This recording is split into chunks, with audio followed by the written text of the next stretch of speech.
It is Tuesday, February 10th. It is time to get in the weeds. I'm Jeremy Lambert. That is SP3. And yes, I did set the show for tomorrow, but it was supposed to be today. We're here, folks. We're here. All right, that's my bad. When When I do the show at 10, like sometimes it auto sets to the next day, and then sometimes it doesn't. So I confuse myself and like I'll click the next day, but it's already auto set to the next day.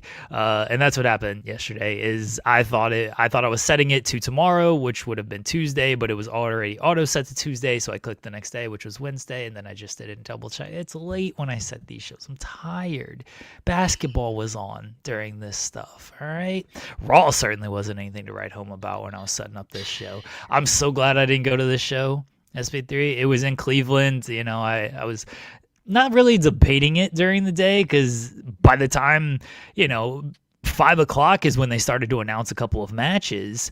And before that, all they'd announced was Usos against Alpha Academy, Natty against Maxine, and that was literally it. And then Elimination Chamber qualifiers.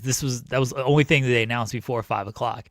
And I'm like, yeah, this doesn't seem super worthwhile to go to. And then they announced the Elimination Chamber qualifying matches. I was like, all right, so Rhea's winning, and unless they decide to screw up LA Knight, then LA Knight's probably going to win. That doesn't seem super exciting to me. When I saw AJ, I was like, all right, that would have been like fine, but whatever, not that big of a loss. And then you saw the segment and you were like, yeah, exactly. Yeah, I didn't miss anything. Exactly. Yeah, so wasn't anything to write home about, but we'll talk about it in a little bit more detail. I don't know how much more detail we're getting into it besides what we just I think that's the review, folks. We're here to talk about the real wrestling match that went down. Jose said it in the chat. Miles Bridges versus Isaiah Stewart. Oh my God. I can't tell you the adrenaline rush that I got watching this. I was like, this is real basketball. I was like, this is the NBA that I love. This is the NBA that I grew up on. I grew up on Chris Childs punching my favorite basketball player right in the face. I grew up on Reggie Miller bodying my favorite player in the NBA. Every time Kobe was in a fight, he did not win, but he was still my favorite player. I grew up on Michael Jordan and the Detroit Pistons, and the Boston Celtics. I grew up with Malice in the Palace. We try not to talk about that too much, but damn, this is the NBA that I enjoy when stuff gets real. Yes, basketball, when it gets real on an NBA court, when adrenaline is running high, and the fact that it was kind of like in the years past, if it's a Hornets versus anybody, it's like, oh, you're seeing a good team versus a bad team. No, the Hornets are actually good this year, so this could be a potential 1-8 matchup in the NBA playoffs, and this got me so excited. Plus, the game went down to the stretch. Oh, thumbs up. NBA better than WWE last night. Oh, way better. There was the other fight in the Timberwolves game. Nas Reed was fighting with I forget the guy's name, but he was fighting as well. So yeah, that one didn't get as much attention because it wasn't multiple people getting into a fight. And people forget that Jalen Duran and Moussa Diabate kind of started that whole thing after getting tangled up, and then Duran pie faced him, and then Diabate had to get held back. Duran started backpedaling like his name was Jake Paul. Yeah, and then Miles Bridges was getting involved, and I was shocked that he wanted to actually fight a man. And then Isaiah Stewart, yeah, of course, like it can't be a fight without Isaiah Stewart getting involved. Dude ran up like he was making the save for a wrestling match. Yeah, he did. Yeah, he did. Isaiah Stewart's like, this is my time to shine. Bench. He could have been in street clothes. He would have shed them street clothes. He would have had the warm-ups underneath. He's like, why do you have warm-up? In case a fight breaks out, bro. You never know. I know I wasn't going to be playing, but if a fight was going to be breaking out, Isaiah Stewart would have ran down from the press box if he was up there. He was getting involved one way or another. Oh, bless him. Poppy so much. That man's trying to fight everybody in the league at this point. I imagine he'll get multiple games. I think people are probably gonna be surprised at how little he gets, honestly. Because I think I saw some people be like, oh, he's done for the season. Oh, he's getting like 10 games. I'm like, he might get 5. Like that's kind of what I'm expecting, like maybe 5 games. And that seems a little light, but I just don't think he's gonna get as many games as people think he's gonna get. Yeah, I think it's going to be 4 to 5 games at best. Get coming off of the bench and then throwing some fizz. You come off the bench, that's an automatic 2 games, and then you throw some punches. You add on like 2 to 3 more games. So yeah, I think that 5 is going to be the max. If he gets more than that, I'll be very much surprised. I'm not saying that it's not possible, but I'll be surprised if it's more than that. People are kind of embellishing a bit. I mean, he is a repeat offender, so True. I don't think that helps his case and everything. Like, if he gets 10 games, I won't be, like, super surprised. He probably deserves 10 games just because, yeah, he came off the bench. That's an automatic game right there. He was throwing hands. He was chasing a guy. He wasn't involved with everything. He is a repeat offender. Like, he probably deserves 10 games. I just don't expect it. The league is, like, soft in that regard. Like there's no rhyme or reason of why certain suspensions are handed out to certain guys. I mean, Miles Bridges shouldn't even be in the league. Let's be honest about things. Like, honestly, no. Isaiah Stewart shouldn't get any games. He's like, wait, you're trying to fight the dude who beats women? Yeah, go. Yeah, he's doing the service. He's doing the service for everybody. Let's sanction this fight, actually. You know what? Instead of suspending you, we're just going to sanction you guys fighting, okay? Miles, UFC, make a call. Yeah, Miles Bridges will get that's his punishment. It's like, you got to actually fight this dude. Now that's the punishment out here. We ain't suspending you. We're gonna make you actually fight Isaiah Stewart.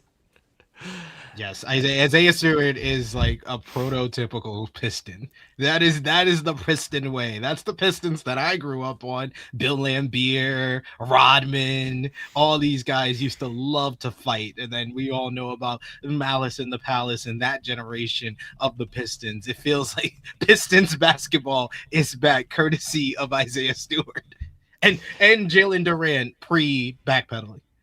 Duran, I mean, Astor Thompson as well. He's very much a physical player who's not afraid to scrap it up. I don't remember if it was him or his brother last year grabbed Tyler Hero by the jersey and just like face planted him in an exchange. Yeah. I don't remember if that was Astor or Eamon. Somebody in the chat. I'm pretty sure it was Astor. You think it was a It was Eamon? Okay. Okay, Jose says Eamon. Yeah, for some reason I thought it was Eamon.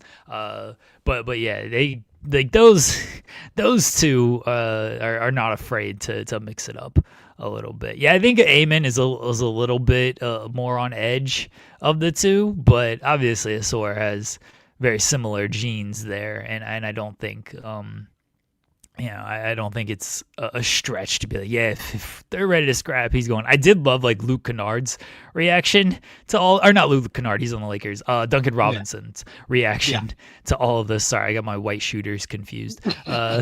Duncan Robinson just like turns away. He's like watching it, and then he just turns away and just walks away. He's like, nice. What am I supposed to do? I can't get involved in this. It's not my forte. I don't have an open shot. This is not my forte. He's like, you put me up in the stands, I'll get my shots off, but I ain't going inside here. That's not my game.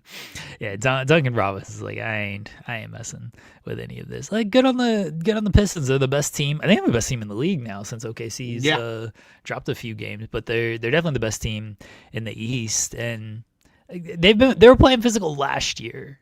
And they were trying to bring this attitude and style, and it worked until the playoffs, and it didn't work then because they were just a little too young. But they're doing it again this year, and credit to them because they are the best team in the East. So looking forward to seeing what they bring in the playoffs. Cade Cunningham's a top 5 MVP candidate this year. Yeah, 33 last night. They broke the Hornets 9-game winning streak as well. So I'm really after last night, I'm like, Oh, please, Hornets, keep playing well. Please make this the 1-8 matchup in the Eastern Conference. We have not seen an interesting 1-8 matchup since probably the Heat versus Bucks when the Heat beat them. Like we need that. We need that type of energy, and that had a rivalry within it too. But nothing like this. Not the physicality that the Hornets and Pistons will play as, especially coming off the heels of this fight. Yeah, I hope this is the matchup, mainly because I'm tired of seeing people or teams like Miami and Chicago and Atlanta in the play. Like, all right, just lose your games. Again. Yeah, like I know Miami. Foregone conclusion. Like, just get this over with. It's gonna be 4 or 5 games. We just got to get through it. Yeah, like I know Miami like made the run as a lower seed, but those teams were so fluky. So like that was never sustainable with them. Like Jimmy Butler obviously played great and everything, but those were such fluky teams of the making a run. I mean, that's how Gabe Vincent got paid. That's how who's the other guy from Miami. It wasn't the Lakers who paid him. I forget his name. I'll find it here in a second. But that's how a lot of these guys got paid off Miami. He's like, wait, you somehow shot like 50% from 3 in the playoffs. You must really be worth this money. Not realizing that like, that's not sustainable. He's probably the guy you saw for 82 games, not the guy you saw for 20 games. Exactly. But yeah, the I don't want to see the Heat anymore, even though they're in a good position in the Eastern Conference. I don't want to see them against the 1 seed because that's just going to be a wash without Jimmy Butler. Like Jimmy Butler was a lifter. He was a lifter. Another lifter. I said it. I tried to tell y'all. The Cavs are looking good. Cavs are looking good so far. Great win. That was a great win last night. Against the Nuggets. Came from behind. They were down the whole game, and they just came from behind.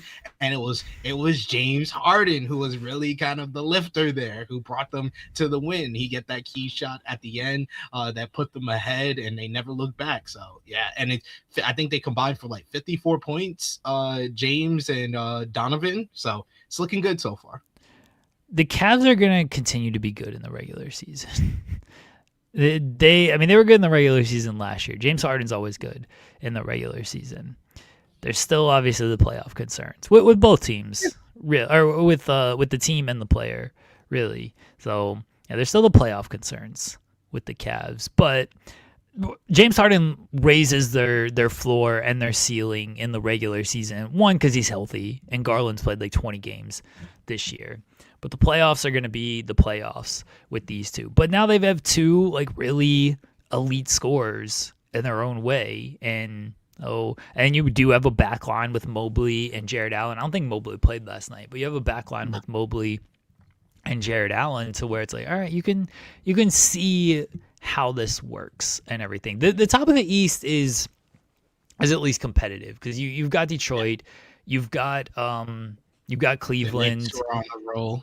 You've got the Knicks. They're definitely playing better now, although Detroit smoked them. In fairness to Cleveland or to New York, I don't think they had Towns, Anunoby, or Hart. So yeah, that's not really. I think if you're a Cavs fan, you gotta hope that they can move up to like the 3rd seed before Jason Tatum is back, who just started training with the G League team. Yeah.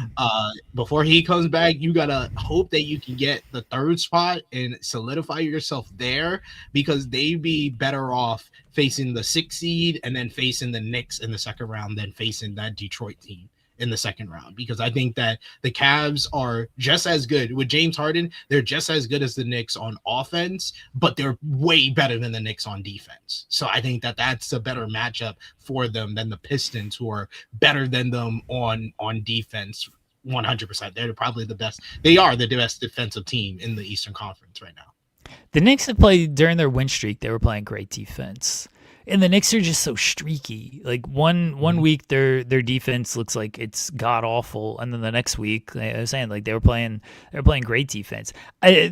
Their flow really is dictated by their offense. If their offense is doing well, then their defense is much better. But if their offense can't do anything, then their defense is just complete trash because they don't have like great transition guys. If you can get cross matches and everything against them, then it's much easier to take advantage of them. But if they can get set and get the matchups they want and get the communication they want, their defense looks a little bit better. Like the Knicks in the playoffs are still, I don't know, iffy. And I'm not going to trust Mike Brown as the head coach, honestly.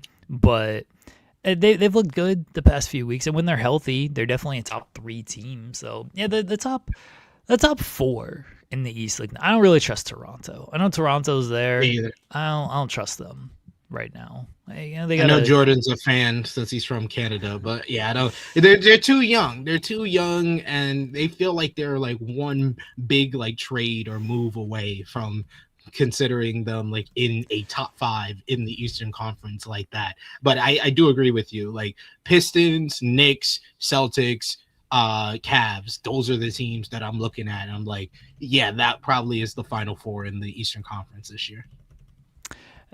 We'll see. The West, I don't want to talk about the game last night. Our teams played. In the Weeds Gate, of course we got to talk about it. You know, big ups to Dub, who did not play too well through 3 quarters, but stepped the hell up in the fourth. He stepped the hell up in the fourth quarter, scored 10 points, really put that away when it was a close game. And freaking Jake LaRavia could not make an open 3 for the life of him. He got like so many. Yeah, he got a threes. bunch of good looks. Yeah. Oh my God. I was like, why can't this be Luke Kennard? If Luke Kennard gets an open 3, that's a sinker. He's played really good for the Lakers since coming on the team. But yeah, Jake LaRavia, he kind of let us down. LeBron played great, 21 points, I think 10 assists. He played really great for us. So yeah, I watched the game obviously last night.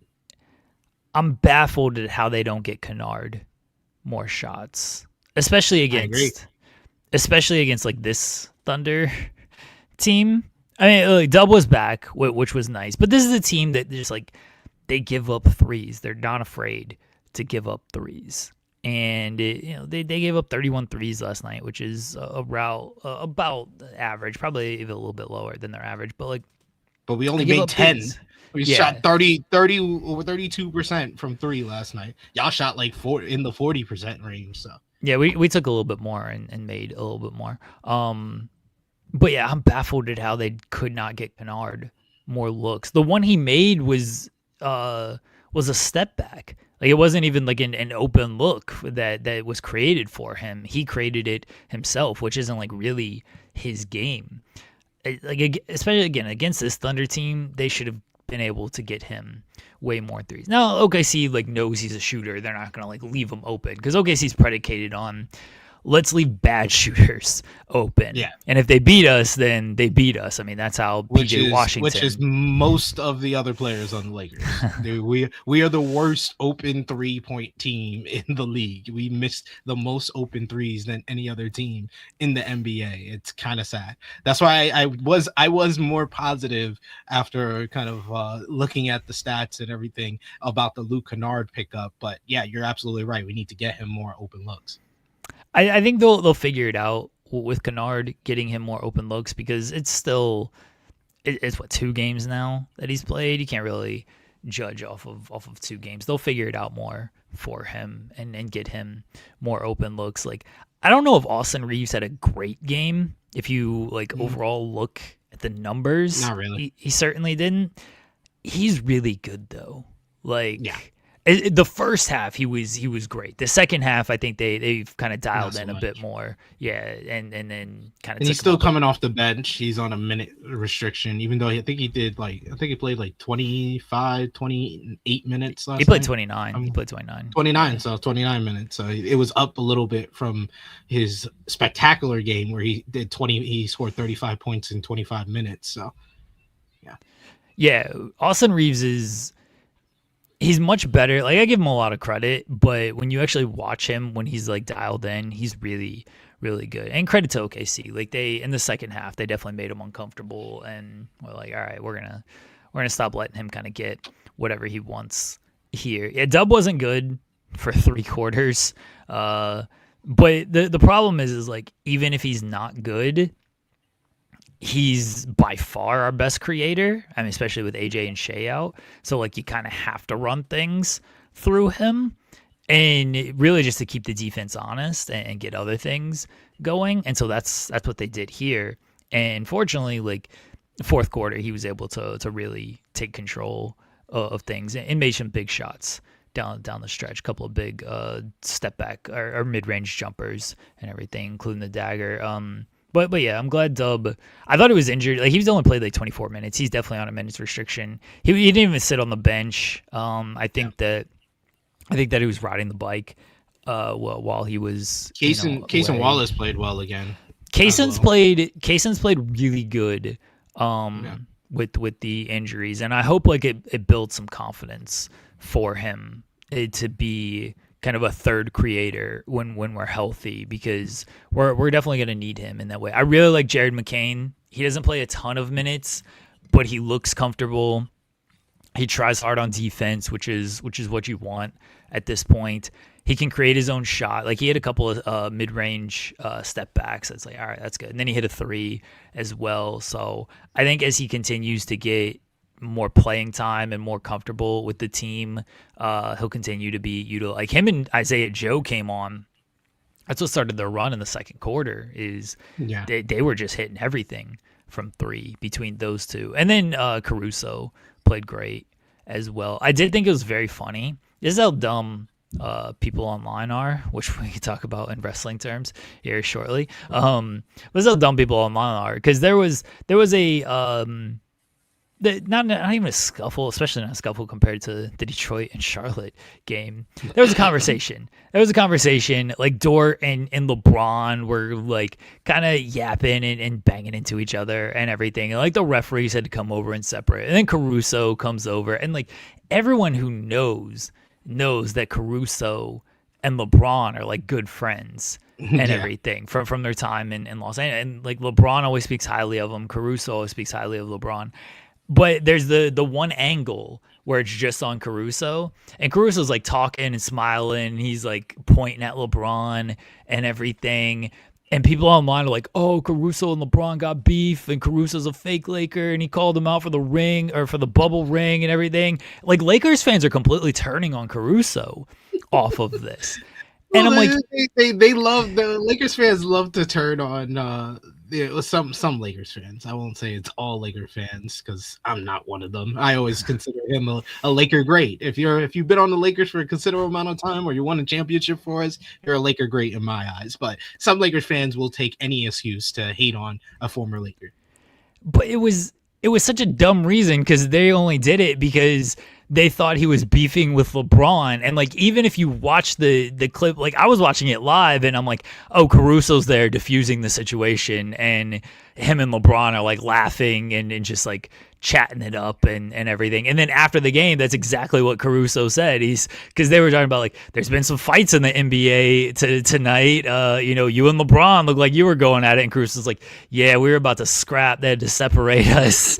And then he's like, no. He's like, the referees thought it was a big deal because we were just talking. And I was like, it was just basketball. We were just joking and laughing. He's like, LeBron's my guy and everything. So I was like, are you people online stupid to just, you think like these conversations, yes, I know that is the answer, but you think like these conversations are going to like lead to something? Like a lot of these guys are friends, and like they just chat on the basket. Durant is very famous for this. Durant will talk all the shit on basketball on the court, and then like he's friends with a lot of these guys because there's a lot of mutual respect for them. Like there's the clip of him and PJ Washington in the playoffs when Durant was with Golden State, PJ Washington was with Houston, and they're of course they're banging and they're being physical, they're talking shit and everything. And Durant's like, I love PJ Washington. Like I tell him, like, quit fouling me, don't foul out. Let's do this for 48 minutes, like to stop fouling so much. And like, these guys are just, they're competitive, but it's very stupid that people thought like,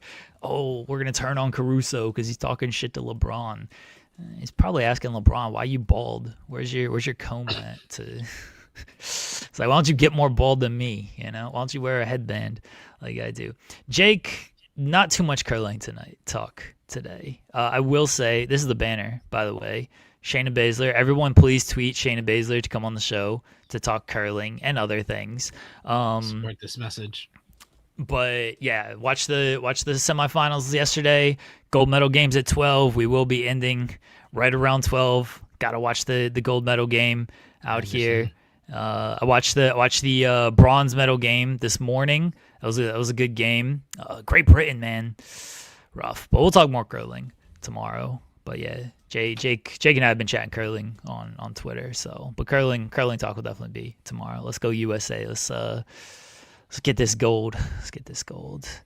Yeah. Anything I'm else? very much confused by what is this? Equalization 21, who says a lot of fans blame Triple H about today's product. He's a shareholder, so how much of WWE can they control? He controls the creative. I don't know if you realize this. That is what they are blaming WWE's product on. The on-screen product that people are complaining about, he is in charge of. If all the complaints and all the blame for Triple H was just on the ticket pricing and the overall advertisements and how stuff is in WWE, like business-wise, then yeah, that is wrong because he is not in control of that. TKO is owned by it. But he is the head of creative. He's not just a shareholder. He is the head of creative. So yes, a lot of fans, and this also I want to specify that a lot of fans just started blaming Triple H for today's product. Like it wasn't something that's been going on for a full year. As soon as he got a little bit of blame, he went on a podcast interview and said, "Just shut up and watch the product. Just shut up. Just be a fan. Don't complain about what I'm doing." So yes, and this is the weird kind of structure, and I think me and Jeremy was talking about this beforehand.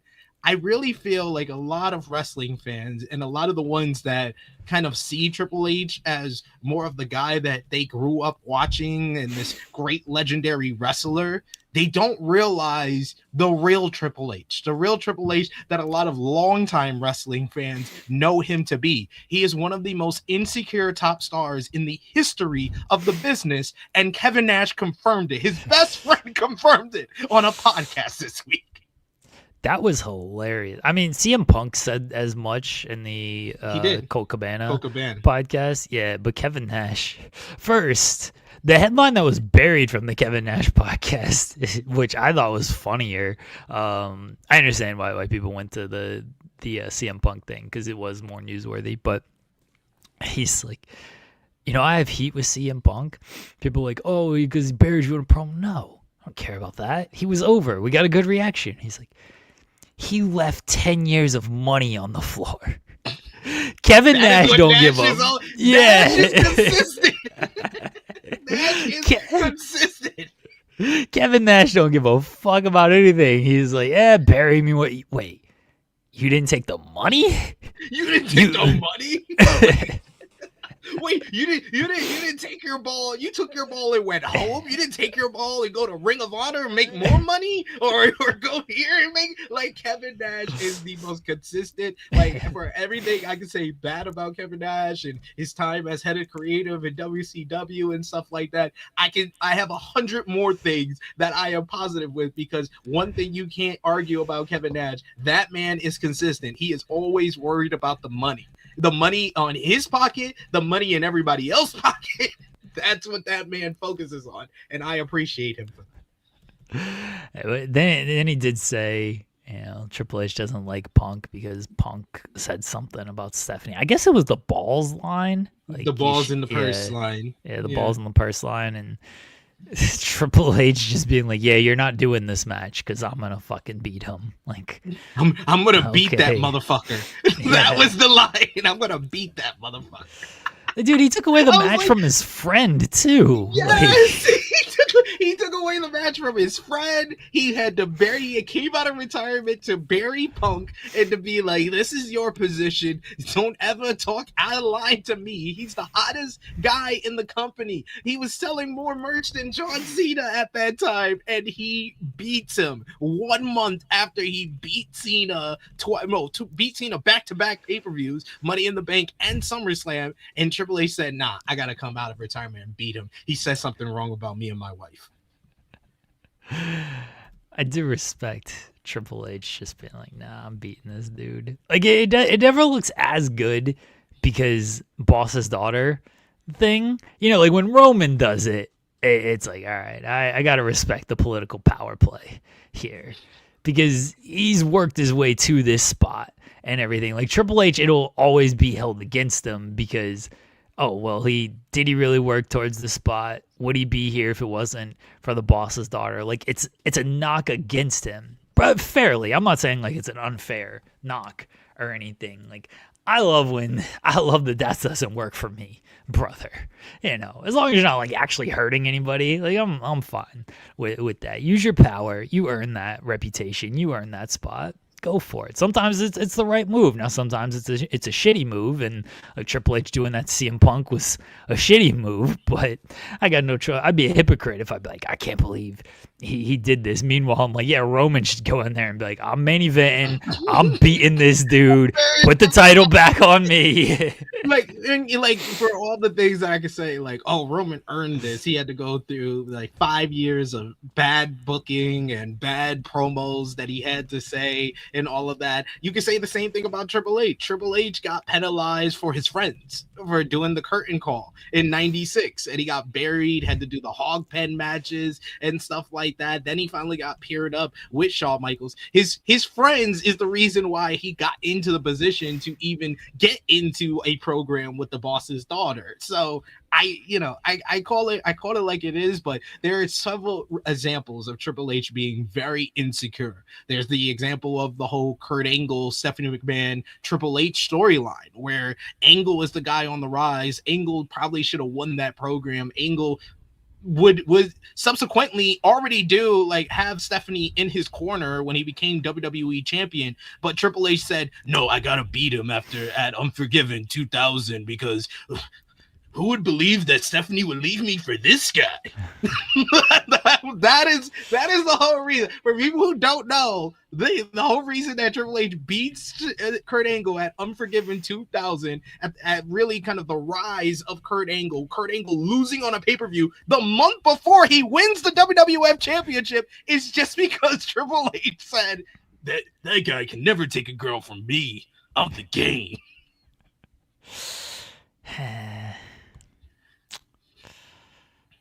And now we're seeing it on Raw and SmackDown every week, where if he ain't booking himself, it's a little rough. So I'm gonna switch up things a little bit. Okay. And I'm gonna be in defense of Triple H. Oh, are you okay?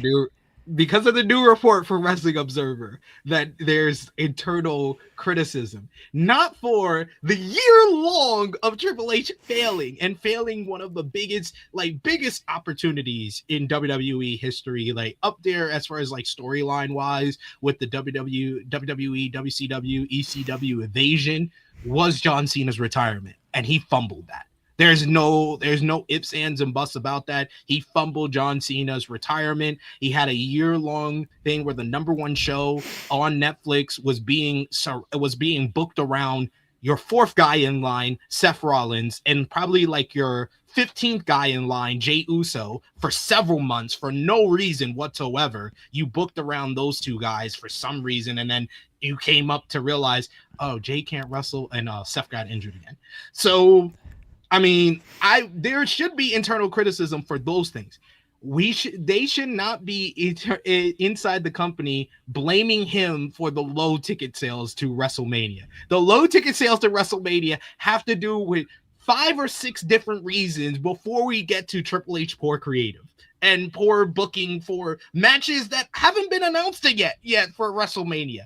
One, you should have never went back to Las Vegas back-to-back years. Las Vegas is one of the most expensive places to take a trip, and already tourism has been down year over year over the last several months for Las Vegas. So it was a bad and short-sighted move to repeat it, especially after you had already announced New Orleans. Then you also put into the context of everything that the ticket prices are substantially higher than even last year. So you're raising the ticket prices. You're going back to this whole situation. Thirdly, the United States is not a place that a lot of people overseas want to come to anymore. So it doesn't matter where you would have gone, but especially Las Vegas being one of the most expensive places to be, this just compounds on the whole situation of why the ticket sales is down 18% from last year at this time. Like, I don't think that Triple H, we start to blame him until we get to a fifth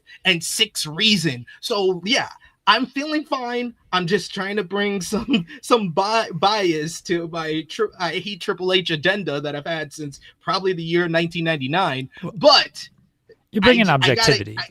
I'm trying to bring objectivity to all of this. Like, he is not the one to blame. Yes, WrestleMania plans have been changed, but they've been changed because, one, you're dealing with several big egos with Cody Rhodes, who doesn't want to admit that he has a big ego, but he definitely has a big ego because he didn't want to. Can we get into this as well? Like, how many people, Jeremy, growing up, did you hear, oh man, the greatest thing that I did in my career was losing to Hulk Hogan in the 80s? How many people in the 90s used to be like, yeah, the great thing was Austin was making all the money. I didn't care if I was losing to Austin. But Cody, in the year 2020, this wrestling historian says, I don't want to lose to the top guy. I'm a top guy. Even though you literally have just given up your night 2 main event. So then he has to, because Roman pitched that, and then Triple H had to change it because apparently, reportedly, rumorly, allegedly, I'll put out all the phrases that we don't know for sure. Allegedly, Cody Rhodes probably didn't want to lose to Roman Reigns again, and he had to switch that plan. So they had a whole plan. Firstly, when Seth Rollins was healthy, then they had to change that when Seth got injured. Then they had to change that because Cody didn't want to face Roman at this year's WrestleMania. So that's why it's been changed multiple times in the last couple of months. Then you add on to the fact that Seth injury, you don't know if he's going to come back, if he will come back. Now the guy that he was going to face is also injured with a hernia surgery in Braun Breaker. You got Chelsea Green's got a sprained ankle. I don't think they had any plans for Chelsea Green, don't get me wrong. But there is multiple injuries going on right now that is changing the plans. Plus, they decide to give us a WrestleMania matchup at Elimination Chamber, so they don't know what's going on right now. And I think that he is dealing with a lot of circumstantial situations that is causing these changes. So I don't think that the eternal criticism should have even made it to being a report. If you have that eternally, it probably should have stayed internally, but people run their mouth and now it's out. And I think that Triple H is not getting shouldn't get as much blame for the WrestleMania ticket sales situation that he is probably inside the company. By us fans, yes, 100% he should. I want to make that clear as well. The ticket sales is, I'm with you on, there's a lot of circumstances when it comes to that. I think they were always screwed because you're running Las Vegas again. And because of that, it's like, all right, we're going back to the same market for this event, and you expecting similar results was probably a little foolish. Because I don't think people want to go to there's a reason why the Super Bowl doesn't hold it in the same stadium every single year. Like they go to a new stadium every year, you know? Like there's just, again, there's a reason for that. The Olympics aren't in the same stadium every 4 years. Like they go to a new place. So expecting a better outcome would have been tough. I do, at least there was at least they announced Punk and Roman early enough to where it's like, all right, you're getting this match, out of it, you don't really know what else you're getting. And look, if it's Cody and Drew, like that's a turnoff to me. I'm not like, I just saw this at WrestlePalooza. I just saw this on SmackDown.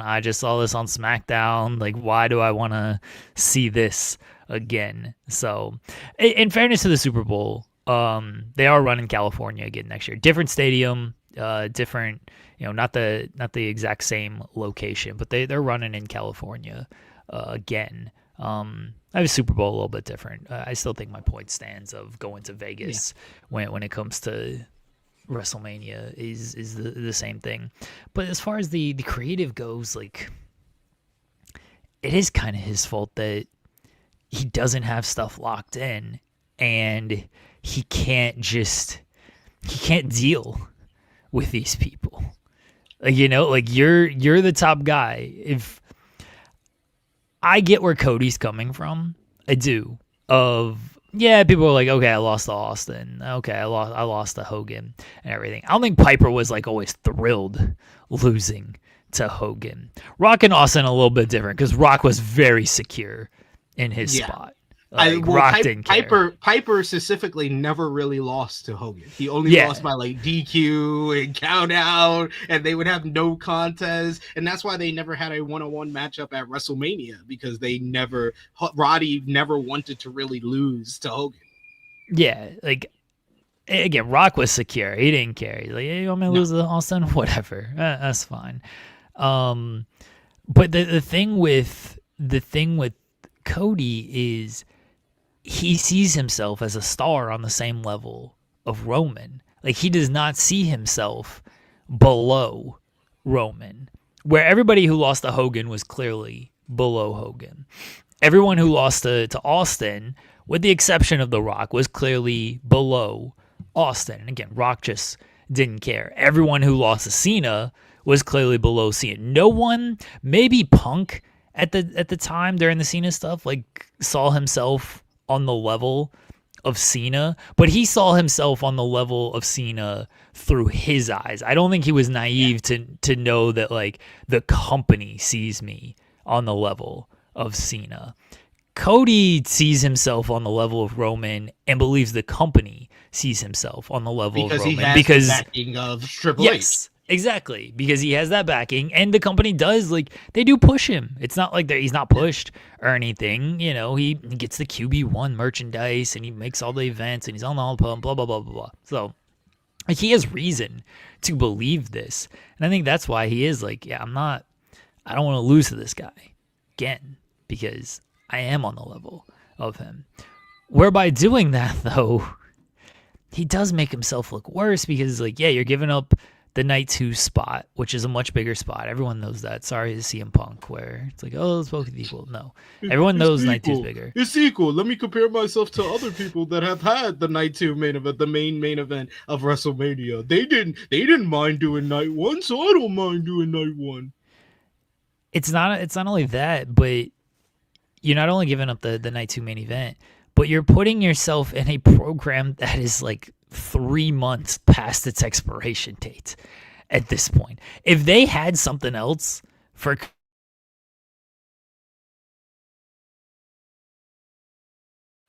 Am I frozen or is Jeremy frozen? Okay, I'm back. No, I think Jeremy was frozen. Yeah, I was frozen. As I was saying, not only are you giving up the Night 2 main event, you're putting yourself in a feud that's 3 months past its expiration date. If they had something else for Cody, if they were going to do Cody and Braun, I know Braun's hurt now, but if they were going to do Cody and Braun, it's like, all right, you know what? That's fine. If they were just going to do Cody and Jacob, and they really heated up Jacob, did that, it's like, okay, you're just doing a match again that's been going on since like August. Like, no one wants to see this anymore. We're way past the need for another Cody and Drew match. We just are, and that's what's hurting him more than anything. Like, Night 1 is like fine. Like, Punk, Seth, and Roman had Night 1 last year, and it may have been, if it wasn't the best match through the weekend because of the women's triple threat, it was probably the second best match of the weekend. And especially with the way Cena and Cody played out, like, it was a big deal and everything. So you can salvage as a Night 1 main event. but not when it's a match we've seen a million times. And if they add Jacob to it, like, it's a little bit better. But Jacob ain't as hot as they would like right now. He's not as hot as he was a year ago because of the whole Solo Sikoa rivalry.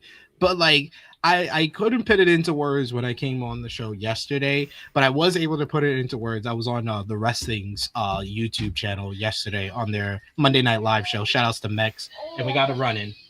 What's up, Harlem? What happened? What happened? Oh no!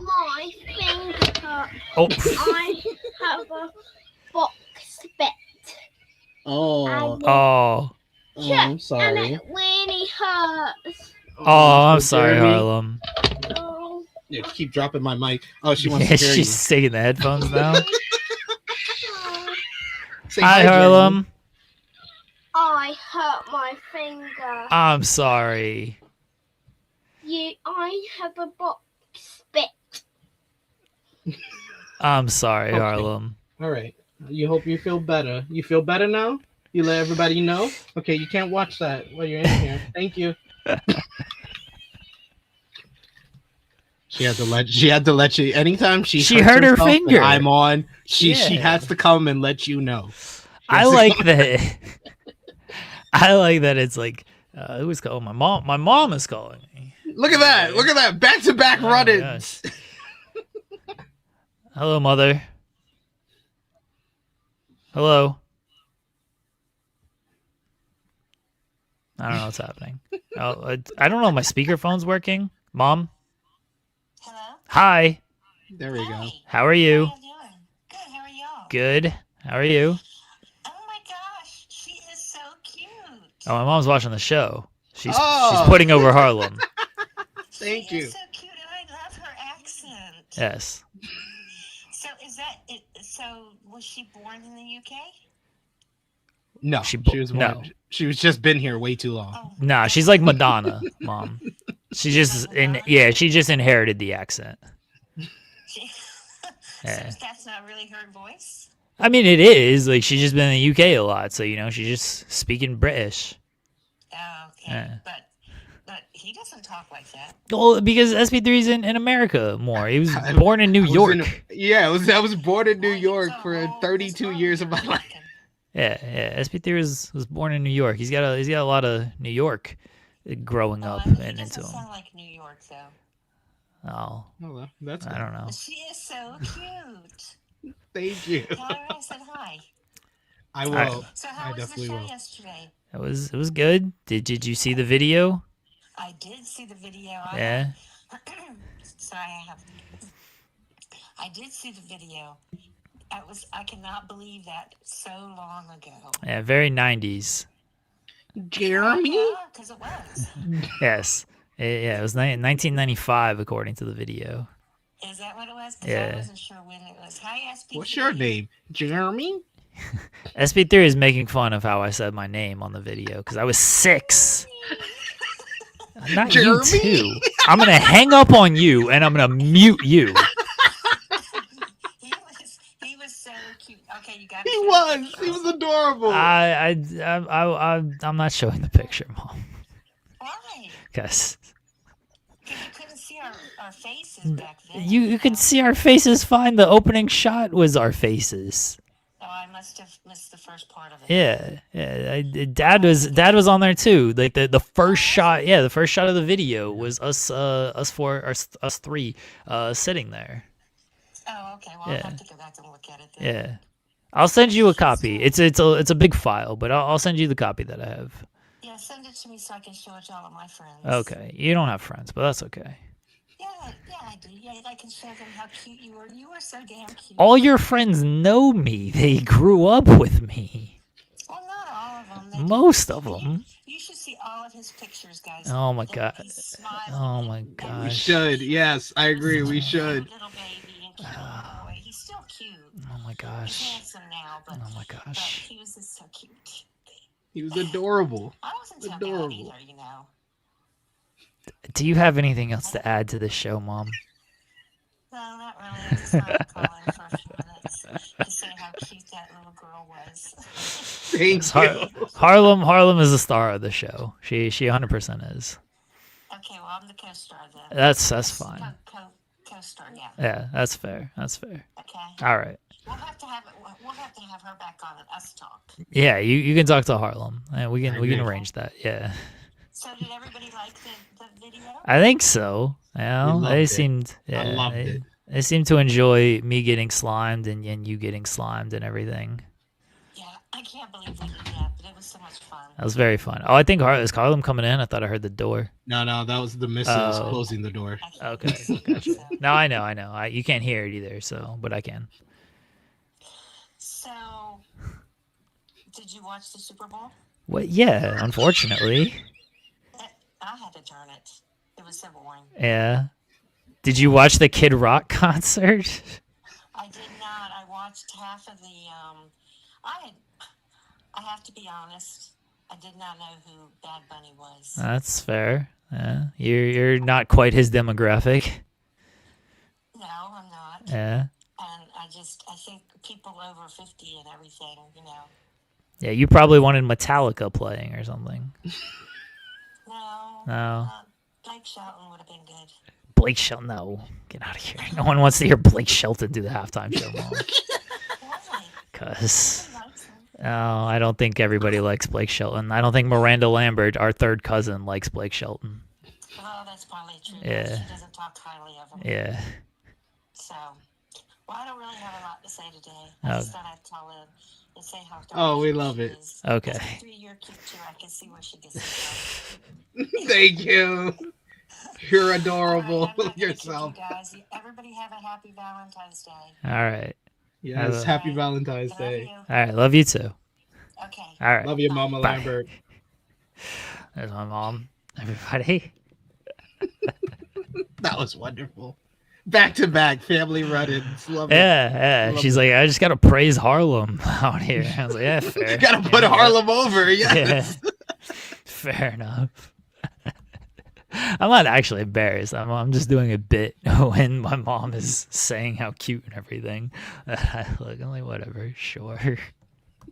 My mom can't embarrass me at this point. You know how much dumb shit I've done on this show? It's very tough for me to get embarrassed by things, honestly.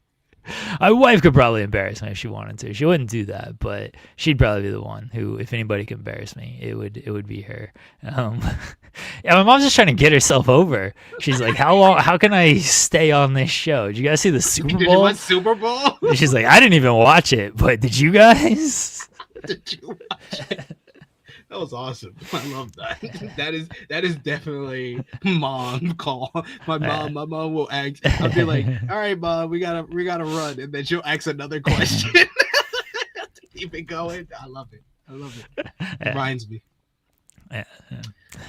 What the hell are we talking about? What is happening to this show? Where you're talking about Cody, sure. Drew. Who could possibly care about wrestling? Yeah, who could possibly care after those run-ins? Who could possibly care about wrestling? Yeah.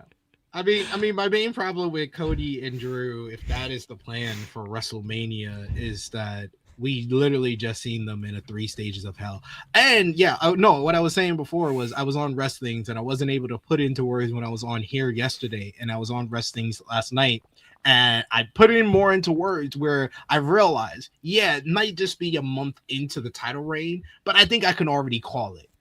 They missed the peak on Drew. Drew should have won the title at WrestlePalooza. He definitely should have won the title at the November 1st Saturday night's main event. And by the time he wins it, and in the fashion that he won it on January 9th, he does not feel like he's the WWE champion.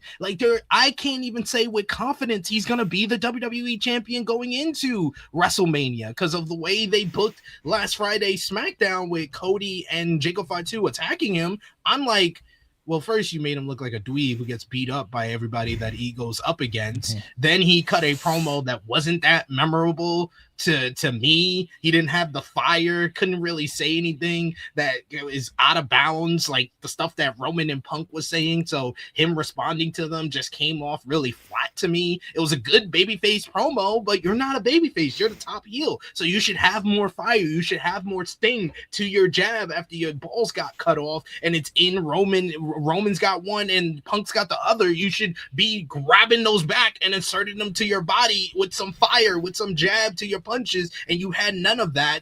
Trick Williams came off better in that whole segment than you did, and you're the WWE champion, and you just named a whole bunch. He's named Bruno Sammartino, Hulk Hogan, Stone Cold Steve Austin, The Rock, John Cena, all these people who are way better than you and have the WWE title in the past. That's why I don't Triple H was part of that too. Yeah, that's why I didn't mention him. But yeah, this all of that combines to the fact, and it made me realize that they missed a peak on Drew, and Drew just feels like a cold, very cold champion at this point, to the point, and then the way they booked everything, it would make sense for Drew to interfere in the qualifying match between Sammy, Jacob, and Cody, thus screwing both of those guys. Sammy goes on to the Elimination Chamber, and they change course, and they do the triple threat at Elimination Chamber. Cody wins the title back, and then they have Randy Orton win Elimination Chamber, and they do Cody and Randy at WrestleMania. Do I want that? Absolutely not. I want Drew McIntyre to have a little bit of dignity and at least maintain that he is a fringe top star, that he's a top star that can come in and fill in when an injury to Seth Rollins or something like that happens. He can fill in that spot and be capable. You have to have him hold the WWE Championship going into WrestleMania, because if he loses it at Elimination Chamber, I will be back on this show and say, why the hell did we even give the title to him? Why? For a 6-week interlude, title reign? That's all we did with him, and then he's out of the title picture. And for a second straight WrestleMania, he has no real plans, no substantial plans. He's probably gonna have a grudge match with Jacob Fatu, just like the grudge match he had with Damian Priest last year. It would be so flat, and it would compound on all the problems that Drew is having as the champion right now. And I agree with Jordan in chat. He deserves better. He is one of your most reliable and dependable stars on the roster, but you have just done nothing to help him over the last couple of months. Yes, they missed the peak on him. I was saying it then. Same thing you said of like, get the title on Joe Russell. Okay, fine. Get the title on Saturday. Like, quit beating this dude, because eventually you might put the title on him, and it's just not going to matter. And it didn't. And they clearly only put the title on him because they felt they had to change directions here, because even Cody realized it is getting a little stale. Who can I lose the title? Oh, there's no one that's been built up to lose the title to. All right, I guess Drew is who I'm losing the title to. And that's what they did. Okay, sure. Your plan of Cody and Orton, honestly, I like it, because I don't want to see Cody and Drew again. And you talk about missing the peak and teasing and everything. How long have they been doing the Orton glances at the title shit with Cody? So go ahead and just do it, because that's another one where it's like they're going to end up doing it maybe around the summer. And by that point, it's like, all right, sure. Like, this is what we're doing now. It feels like that feels weak, because at the summer, I think by summer you should have some new top guys made. But if you're going to stretch Cody and Orton into the summer, you're not making anybody off of that. You're just doing the same people we've seen. So I'd much rather them just do Cody and Orton now, be done with it. You're doing Punk and Roman, which I'm looking forward to, but you got your 4 established guys in your 2 main events. All right, cool. You've got your older guys there for this WrestleMania, and then you got to start working on getting people like Braun Breaker, like Obafemi, like Trick Williams, and like putting them at the top of the card going into next year's WrestleMania. So we're not just doing a roundabout, oh, here's Seth, Roman, Punk, Cody, Drew, Orton, some combination of those guys in the main events again. And that's why I don't want Orton. Like, I see Jake Grizz said in the chat, I'd rather it be Gunther. Gunther wins the chamber, sure. and then yeah. Gunther faces Cody because he has a legitimate gripe against Cody for eliminating him from the Royal Rumble 2023, from beating him at Crown Jewel 2024. And it makes sense that after he defeats and retires Goldberg, who's also a representative of Atlanta, Georgia, and Cody was a part of his retirement ceremony after the loss to Gunther. He beat John Cena, and Cody was John Cena's main rival from last year and a part of his retirement ceremony afterwards. And he beat AJ Styles, a guy that had probably the best match of Cody's 2 reigns as WWE champion. It would make sense for Gunther to win the Elimination Chamber, go on to face Cody at WrestleMania, and at least it's a new guy in the mix of the WrestleMania main events. Yes, Gunther has kind of been established as a main event and top star in the company, no doubt about it, but you need to get him over that next obstacle, which is we need him to be a WrestleMania headliner as well. Give him the night 1 main event against Cody. That's a much fresher matchup than Cody. You said that they're risking running the Cody and Randy to the summer and it's going to miss the peak. It already missed the peak, guys. Oh yeah, it did. We got it at King of the Ring last year. People don't even want to remember that it was a mid-level matchup, and I don't think it's going to get better with being in the WrestleMania main event. It might get better as far as like the storytelling and Orton potentially turning on Cody. That stuff will be good. I think the lead up can be better than the lead up to the King of the Ring, but I think that they already missed a peak on what these top 2 guys can give you. So I'd rather go with something completely new, and that's Gunther. Oh, I much prefer the Gunther match over Orton. I just don't think they're putting him in that position. I think they can see Orton in that position more than Gunther. I don't know what they're doing. It might be Ray for Gunther. I'm not sure. All these options. This is another reason why I want Gunther, because all the options that I've heard, that since they seem to not be going in the direction of Brock Lesnar, him versus Randy feels like too soon. Him versus Ray, ill. That is below him. Ray has been losing to Austin Theory on TV.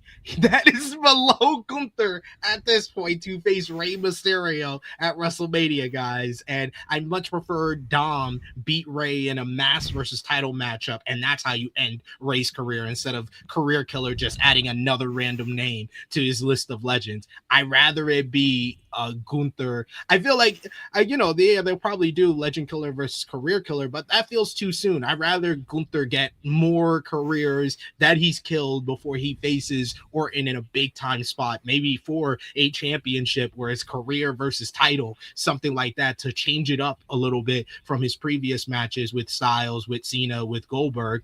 I think you need to switch it up a little bit, make it title versus career, and that makes more sense to do it then. But for now, yeah, Drew, Cody, and Jacob seems to be the direction, but all the other options that we've mentioned, even me saying Cody and Randy, they've missed a peak on that. That's a much more interesting matchup than the triple threat. Gunther and Cody is a much more interesting match than the triple threat, but they have to heat up Jacob Fatu as well. Like, Jacob Fatu can't afford any more major losses to be in that position in the main event of WrestleMania, even if it's night 1. They should bring back The Undertaker, and Gunther should just chop him once, and The Undertaker should just turn dust. And then like Thanos. He's like Thanos, snapping and just.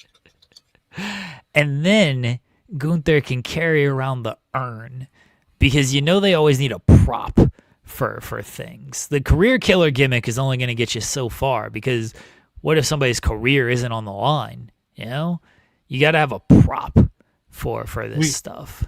They should do another sit-down interview with Michael Cole, but it's at Gunther's house. And he has Goldberg's gloves.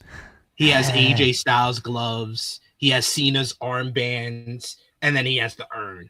Yeah. And he holds like basically props to signal all the careers that he's killed. If you want to add Ray to it, he has Ray's mask, and then he gets Randy's tattoos or something. I don't know what you would get for Randy Orton, but maybe his boots. He needs all these props in his house. Basically a monument for all the careers he's killed. I like this idea. Yeah, just bring people out of retirement, just so Gunther can put them back in retirement and then hold Shawn all these Michaels. He trophies. gets Shawn Michaels chaps. He should get NXT from Shawn Michaels. He gets Triple H's pacemaker. He should get WWE from Triple H. Like That'd be the best idea. Yeah, it'd be Randy's trunks. He just has his shorts up there. And said, "Look, Kimchi, you're preaching to the choir here. Yes, thank you. I've said this multiple times. They chose the 40-year-old Drew McIntyre over 27-year-old Braun Breaker. And Jeremy was spitting yesterday when he said this, like, Braun's injury is just a circumstance of is just consequences for your booking. This is all consequences because he probably is not in the position where he's having to lift tables or get an injury in training, like they said last night, if you already have him with the World Heavyweight Championship, because how they book World Heavyweight Champions is you don't wrestle for you only wrestle like 1 month at a time, once a month, basically, if you're a World Heavyweight Champion. So maybe Braun does not find himself in the position that he is, having a hernia, if you would have booked the guy who's 27 years old, who has everything that you're asking for, cuts great promos, cut a great promo or two. He's great in the ring. He's got that intensity. He's got a great look. He's got Paul Heyman by his side. Put the title on him when you have him turn on Seth Rollins. But now we're in a situation where he might not even make WrestleMania. Yeah, look, SP3 and I were on this show the week that Seth Rollins got injured and had to vacate the title. We're like, put the title on Braun. What are we doing? Why is this a discussion? Why are we having this discussion at all? Just put the title on Braun. The only reason we're coming up with these WrestleMania scenarios is not because this is what we would do or what we want. We're just trying to go in directions that we feel, oh, am I freezing? Yeah, you just froze. I don't know if you were freezing beforehand, but you just froze. Okay. Right Yeah. There you go. We were saying put this title on Braun, and then I was saying the only reason we're coming up with these scenarios of like Orton and Gunther and all these people, I think Gunther's fine, but Orton and Drew and Jacob and all is because this is where we think they are going, or where they could possibly go. Yeah, if you left it up to us and SB3, Braun Breaker would be the champion going into all of this stuff. We might still do Roman and Punk, because I've been preaching for that one for a year now, that they should be doing this match at some point. So we might still be doing that. But we'd have Oba. I would have had Oba squash Fimi Oba squash Cody at the Cena retirement. That's what I was pitching then. Dude, I was like, who cares? Just put Oba over. You don't remember this time, like last year when we knew it was going to be Cena and Cody, I was like, Cena should lose the title to Jacob Fatu like immediately after WrestleMania. Yeah. I wanted that to happen on the Raw after WrestleMania 41. Jacob Fatu would already be a WWE champion, and you could just put him over the finish line and make him a headliner this year. He'd be way more hotter than he is right now, but this company is just allergic to having anyone born in the 1990s hold a world championship, it seems. Let's get into a little bit of Raw. I don't have a whole lot to say about Raw, honestly. But one thing, Jordan saying LA Knight and Jacob Fatu aren't as strong as they were a year ago. That was super noticeable last night, because the LA Knight pop used to be like one of the biggest pops on this show. And he came out last night. I was like, okay. They're reacting to him like they react to anybody else whose music that they recognize. Because there's two reactions. There's three reactions on a WWE show. We don't know your music. We do know your music.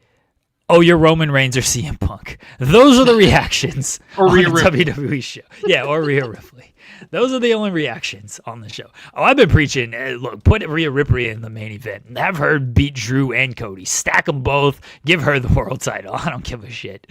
But she should be in one of these main events. Yeah, LA Knight came out last night. I was like, all right. They reacted because they know the music. But after that initial like music pop, it was gone. Quickly gone. Yeah, he's not where he was a year ago or 2 years ago. He's just there, and that's how they treat him. He won. Good for him. At least he won. I had concerns of that, of like, oh boy, they're just gonna put Penta in this spot. They're gonna give it to Austin Theory. By the way, how's that Austin Theory stuff working out, huh? Yeah, that's going great, isn't it? Can I just tell you, last Tuesday, when I did Rated Raw review, and I went over the matches they had announced for this week was Maxine Dupree versus Natty and the Usos versus Alpha Academy. Literally on air, Top Guy JJ was like, I'm calling out next week. I can't deal with this. He was like, we already had to review that awful show last week. He was like, you tell me this is the 2 matches I gotta say, I'm calling out. Call Romeo, tell him to show up next week because I'm not gonna be here. And then yesterday afternoon, they announced, Penta versus LA Knight versus Austin Theory in Elimination Chamber qualifying matchup. And shout out to Corey Hayes. I got to shout him out because I went in on him the other day for saying that WWE is actively pushing young stars. I was like, they got to get one over the finish line, buddy, before you say that. But I got to shout him out because he did let everybody know. He was like, this is going to be the main event on tonight's show. And I was just like, ew. Yeah. That's when I saw that match announcement. And I saw him say this was the main event, and that's when I was like, yep, don't regret not going to this show. I'm like, you're telling me I got to sit through a 2.5-hour show, and I get Austin Theory in the main event? No, thank you. I'm good. You get one guy who was way more over last year and 3 years ago. You got one guy who peaked 4 years ago, and you got another guy who just debuted a year ago, and who was much more over when he debuted than he is now. So, yeah, that was our options for last night's show. Getting at least LA Knight 1. I guess that's something. They can give the impression like, look, guys, we're gonna do it. We're gonna put LA Knight in this good spot here. Oh, LA Knight loses in the Elimination Chamber in like 30 seconds. Oh no, what happened? That's unfortunate. Hey, they continue the Masked Man lore. Who cares? Masked Man stomped Austin Theory on the floor and cost Austin Theory the matchup. Where was Penta during all of this? I don't know. He's chilling. He got laid out by Bronson, right? Didn't he get laid out by Bronson? Maybe, yeah. Yeah, he got the tsunami. Yeah, he did get the tsunami. Yeah. That's right. Poor Bronson. He's feuding with Adam Pearce now, I guess. Yo, the Vision. Oh my God, this fall off for the Vision. But the weirdest part, like I'm sorry, I feel like we're bragging about being right too much, but we gotta brag again because we said this. We said this immediately after they did not capitalize on the Braun Stars and Haven turning on Seth. But the Vision's downfall needs to be documented. Oh my God, they are just like not at the level that they were this like when they first debuted. Of course, they're not anywhere near the Raw after WrestleMania 41. That was the hottest that they ever were. They were still hot when Bronson Reed was introduced. They were still hot into the fall, into SummerSlam and stuff like that. But since Seth Rollins got excommunicated from the group, and since they didn't capitalize on Braun Breaker, since they did not capitalize on Bronson Reed beating Roman Reigns, they added Logan Paul, and now Logan Paul feels like he's the leader of the group. They add Austin Theory, which is in theory, pun intended. No. This is something of like if they were an established group, if they had maintain their momentum when they first started, then putting Theory in, it would transfer the heat and the momentum that the Vision had. But because he comes into the group at literally their lowest, it has just brought them down to earth ridiculously. Where even though they were in the main event segment on last night's show, they feel so mid-card at this point. Austin Theory was never going to help this group. I'm sorry. I've been on that one. I feel good about that take. The Logan Paul stuff, I don't know if he really comes off as the biggest star. I guess because they've diminished Bronson so much, and it's definitely not Austin Theory. So by default, it's Logan Paul. But Logan Paul to this point, like by making him a full-time guy and him being there weekly, is like, oh, I don't care about this dude at all. He's not as special as he was 2 years ago, 3 years ago. He's just not as special as he once was because he's around all the time. This is, and you said this yesterday, and I've been saying this for a long time, like this is why Roman is so special, because he ain't there.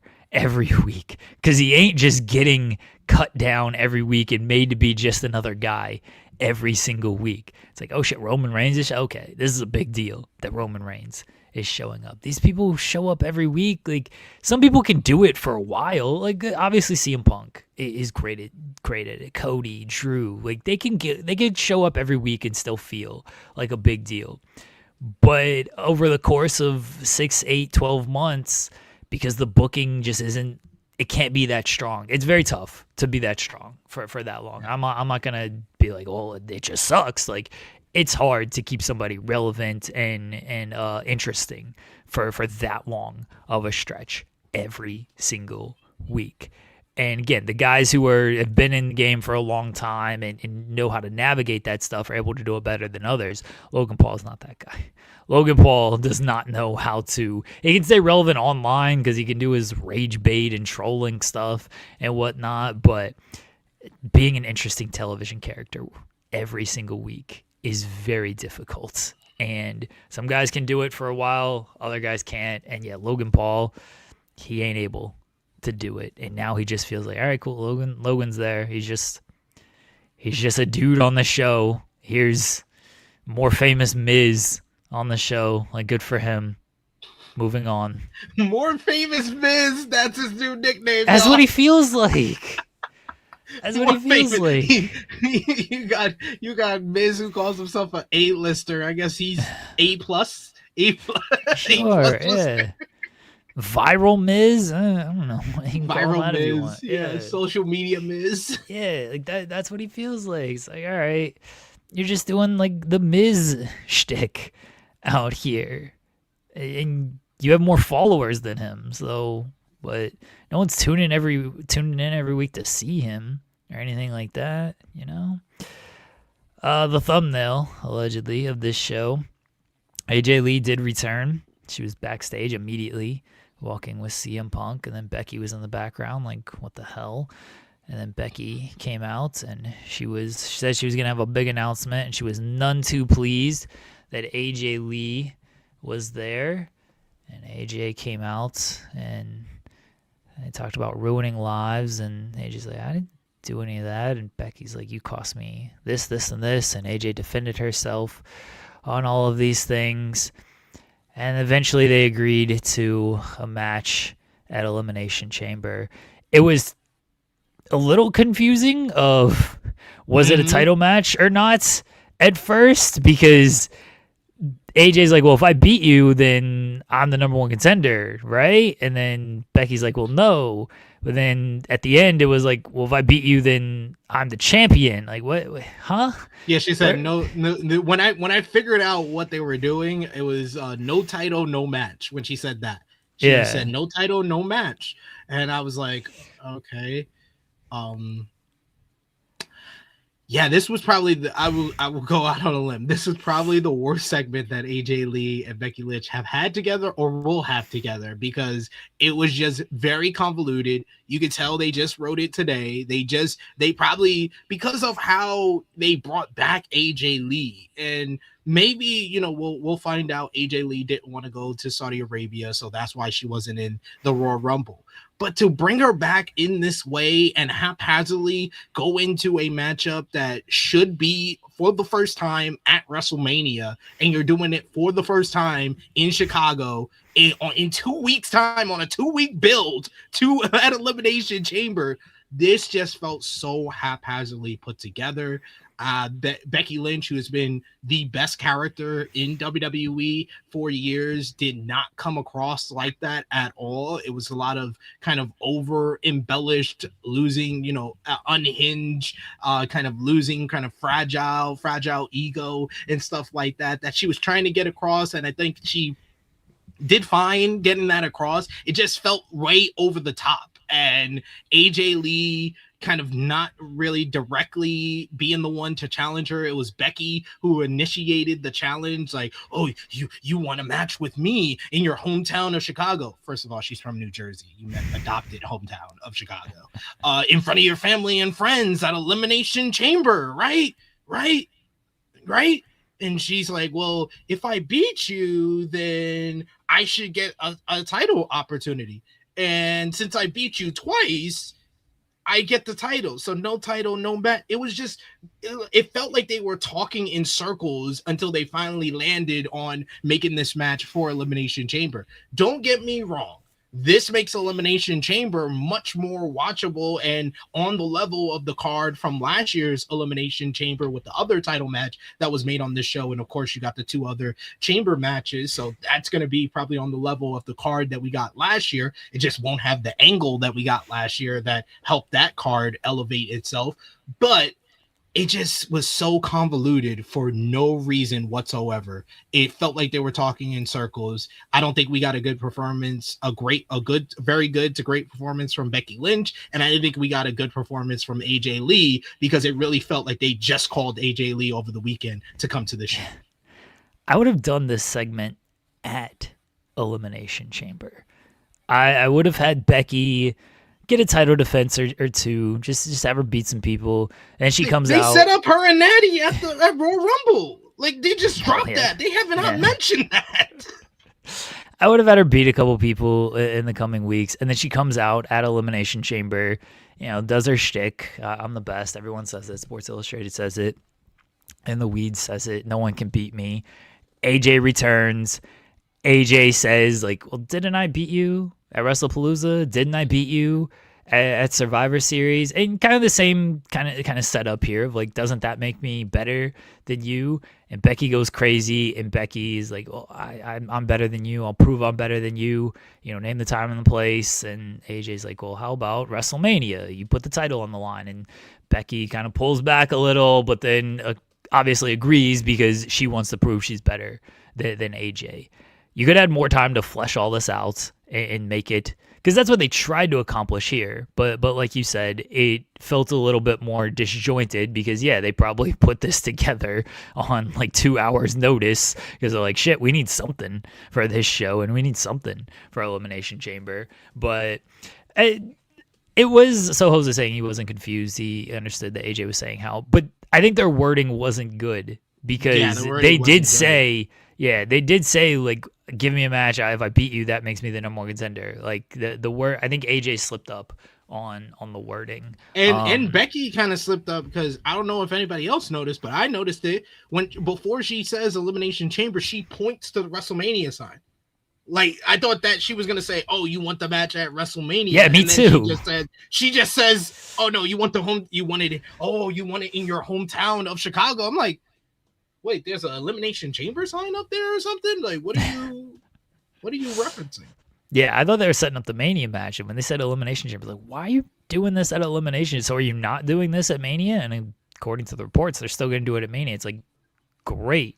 So you're going to do this match twice. Do you not understand that the matches feel more special at WrestleMania when they are for the first time? And if we just see them a month earlier, it kind of loses. This is the whole reason of no one wants to see Cody and Drew. It's we've seen this match 300 times in the past few months. It's not special. Fine, you had Jacob, at least there's something there. This is why we're excited for Roman and Punk. It's great. First time ever. Well, not first time ever, but first time in a decade. First time, Roman first Punk. time in over a decade, one-on-one. Yeah, it's this is so stupid to do it at Elimination Chamber. It might be a screwy finish. I don't think that helps if it's a screwy finish. But if it's a screwy finish at Elimination Chamber, I will be back on the show and I would be like, why did we even do the match then? Yeah. For what? For what? Why did we need the match? Oh, we needed to sell more tickets for Elimination Chamber. That is all fine and dandy within the company. But as a viewer, as a fan, as someone who is reviewing the show and analyzing and critiquing the show, that makes no sense. They don't book a matchup just because you don't have a finish or you need a big matchup for this show, but you don't have a finish to go along with it. Yeah, I guess the WrestleMania match probably going to get a stipulation now. So sure, but it's still, I still think you could still have done a stipulation at WrestleMania. Nothing. You don't need to do a first match to set up a stipulation match. You can just do a stipulation match. It's okay. I was just done this segment at Elimination Chamber and figure something else out for Becky in the meantime with your 15 ass writers when it comes to that stuff. And then we had a very similar setup with CM Punk later in the night where Finn Balor wants his title shot. I mean, at least AJ's won some matches. Finn gets his title shot by being a loser still. So I inserted this is myself. like the opposite, where Irish person versus hometown hero, except the hometown hero was the one who was kind of frazzled and goaded into a title match instead of the Irish person. Yes, yeah. I did love when Adam Pearce announced the AJ and Becky match, and they said, or maybe it was it was AJ and Becky, I'm pretty sure. Maybe it was Punk and Balor. Sorry, it was Punk and Balor because Adam Pearce was out there for that segment. He announced at Elimination Chamber and the crowd booed because they talked about like fighting in Cleveland and everything. And I was like, yeah, they thought they were gonna get it tonight, and they said Elimination Chamber, and the crowd was like, fuck, man, he's great. So our main event is Austin Theory. That sucks. Thought we were getting something better. I was like, damn, we really want to see that match.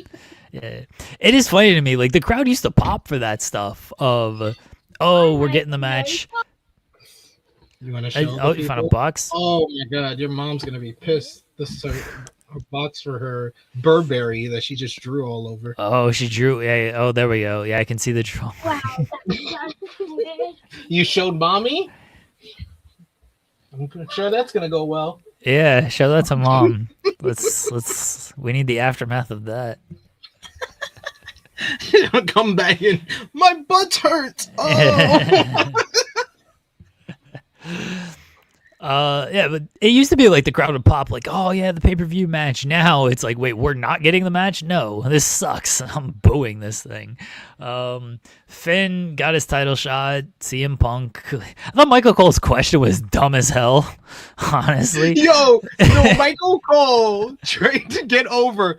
This is the greatest WrestleMania main event of all time. This is the greatest WrestleMania main event of all time.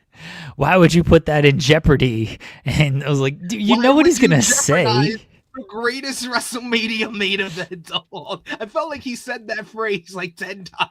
Yeah, I was like, you know what he's gonna say. He's gonna be confident. He's like, well, of course I'm gonna win, and all of this stuff. Like, this is a dumbass question, Michael Cole. Like, ask him something. Ask him about Drew McIntyre. I don't care. Let him bury Drew again. This question sucks. And CM Punk effectively said that. It's like, I'm a fighting champion. I'm gonna win, and at WrestleMania, you'll be hearing ends still. I was like, all right. Sure.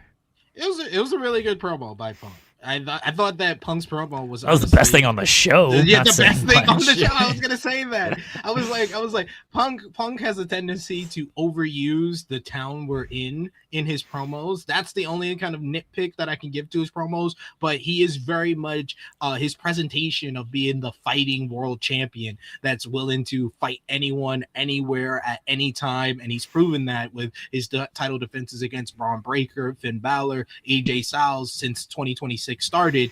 I think that he's coming across as the best champion in WWE right now. The presentation is downright. His promo work is good. His in-ring work has been good to exceptional to start the year. So he's really kind of put himself in a position where it's going to be hard for someone to say, hey, Roman's going to beat you for the title.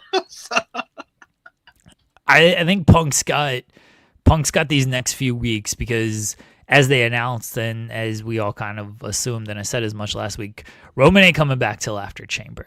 So Roman's got this time off. See you in March. Yeah.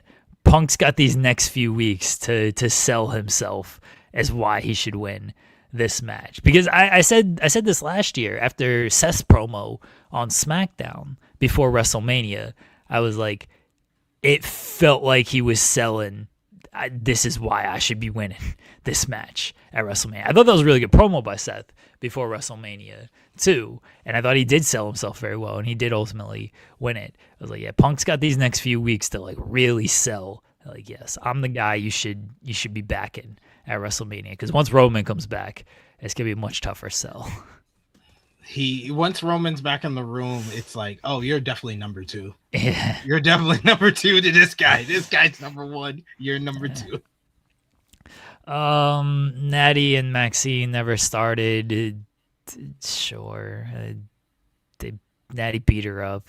put her in a sharpshooter on the table because that hurts more. And then AJ Lee made the save. So I guess we'll get Becky and Natty teaming, even though they eliminated her. I don't know, dude. Wait, let me see. I don't know. I guess it was for the best to keep this short because I don't think anybody was that interested in it. I was interested in it, but not for the reasons anybody else was. I don't think people were interested in this one, so they kept it short and sweet. Natty looked like a violent beast over Maxine, but yeah, it happened. Becky attacked AJ from behind, got some heat back after the promo segment. So, all right, fine. The match started in the double count out. Sure, well, if you guys say so. Javon Evans did a really sweet looking cutter, and the rest that was of the awesome. Match, yeah, the rest of the match happened. Awesome finish. I thought Gable and Javon were really good in the matchup. Gable seems motivated. I really liked his the main event on the AAA on Fox show on Saturday as well with Gable, Ray Phoenix, Dragon Lee, and Octagon Jr. That was a great matchup. But he really worked well in this matchup with Bate and Dunn, even though I need these Los Americanos promos to stop, please. Please just let El Grande talk. They're gonna. I don't need these two to talk in badly done Mexican accents. They're gonna extend this thing all the way to WrestleMania.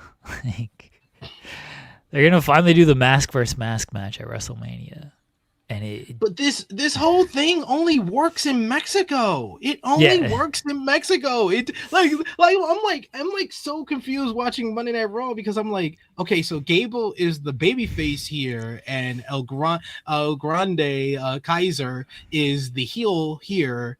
But then it's reversed in Mexico where Kaiser is the babyface and Gable is the heel. Okay. And then Gable's going to win at WrestleMania because Kaiser's the heel there.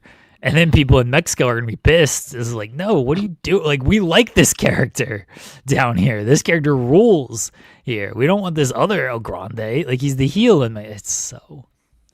Just unmask them both. Or let Kaiser just be... Or let Kaiser continue to do the gimmick. Could just be in AAA. He's better than that. I mean, he should be main roster stuff. But Rhea Ripley advanced to the chamber. I think the biggest surprise here was that Lyra took the fall and not Ivy Nile. I was like, ooh, what does that mean? Because I thought Ivy Nile was just here to take the fall.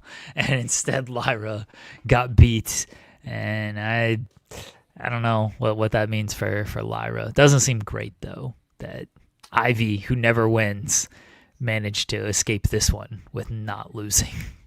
Second straight WWE show where I'm like, why is this woman losing? I said the same thing on SmackDown with Rio beating Julia and Kiana. When you have a perfectly fine Kiana James to lose this matchup, you pin your United States champion. And then you have Ivy now, who's never on TV, and Lyra Valkyria, who's one of the more prominently used young stars that's on the rise in the women's division, and you pin her over Ivy. Ivy, she was fine up until the big botch of the matchup. Oh my god, that I don't even know what it just looked like they were going for the Steiner Bulldog off the top, but Ripley was trying to make it look like it was her doing her electric chair drop onto the face. That was rough. But she did it too early, and Ivy jumped too late, so it just looked horrible. And then they had multiple other botches throughout that matchup. That matchup I thought was going along fine going into like the first commercial, and then it just fell apart after the commercial when they came back from break. It was rough. It was sloppy. It was all over the place. Similar, I agree with Power Drive finish. Similar to the Usos versus Alpha Academy. It was back-to-back weeks where I don't think Monday Night Raw had a match that was over 3.5 stars again on this show. And in the modern era of professional wrestling on a weekly show, if none of your matches can even get past decent, you're not even having a one good match on the show, why are we even having the show? Yeah. You mentioned the Usos and Alpha Academy. That match existed, as well. The Usos were just off. That super kick was awful. Oh my god. The timing was he tried to get it in the top of the caterpillar, and he did not hit the top of the caterpillar, and so still had to sell it. Yeah. I'll give Jimmy a little bit of a pass. He hasn't wrestled in a little while, so I'll give him a little bit of a break. I mean, Jay just is who he is at this point. Mm-hmm. We just got to accept it. He is who he is when it comes to the in-ring stuff. And now Jimmy is like, go after and go win the Elimination Chamber qualifying match and be a... Like, what? Why? Just be a tag team, guys. It's okay. They're like, they got us feuding with Alpha Academy. No, we still need to do singles stuff. Like, why wouldn't we? Yeah. Who's the other tag team you're going to put us against? The dudes who got murked by Obafemi last week? Who... By the way, wasn't on the show. Back to video package. Oh, I meant to say this yesterday, but we skipped over SmackDown. Shout out to me for being correct once again when we were talking about the SmackDown rundown and everything, and they didn't announce, but whatever they announced, and people were like, well, they're going to do something with Keys. They're going to do something with Hobbs, like Keys Hobbs. They're going to do something with Royce Keys, right? Oh, he's definitely going to be on the show. Royce Keys is going to be on the show. It's like, why are you guys assuming that he's going to be on this show? I don't assume he's going to be on this show. Like, he might get a video package, and even then he'd be lucky if they give him a video package. What happened with Royce Keys on SmackDown? Not a damn thing. No video package. A mention. They showed him in the Royal Rumble highlight thing, but people were like, "Oh, he's definitely going to be on the show. They're not just going to bring him in and then have him not be on the show." I was like, I don't know, folks. I don't know. He was treated like an afterthought at the Rumble, and then he was treated like an afterthought on SmackDown. Yeah, he was in the montage. That was the same montage that they played on Raw. Like, it wasn't anything new. But Triple H looked at the rundown. He was like, okay, so Carmelo Hayes, Trick Williams, Jade Cargill, and an Obafemi squash. That's enough color for me. I'm good. Royce Keys, we'll save you for next week. That's what I think it was, because I said that on the post show on the Fightful main channel. I was like, it just felt like, oh, we got Obafemi. We met our quota for Hoss black dudes on the show, so can't put Royce Keys on this one. Oh, I know, Grays. I wasn't commenting of like trying to be mean towards you. You were saying he was in the montages and like, look, that's all they did with him. Yeah, they put him in the montage, but people were so sure. It's like, oh, don't worry, Royce Keys is gonna be there. They're gonna do something with him. Like, Royce Keys, I'm not gonna be there. Was not there. Anything else from Raw? I'm not gonna be here. Anything else from Raw? I'm trying to think. What else? Oh, there's the Liv and Stephanie Vaquer segment with Dominic. That was fine. Yeah. Nothing to write home about. Yeah, it wasn't the worst thing. Yeah, I wish that Liv got offended by Stephanie slapping Dom to the point that she would have announced who she's facing at WrestleMania. Because I thought she'd at least like go after her.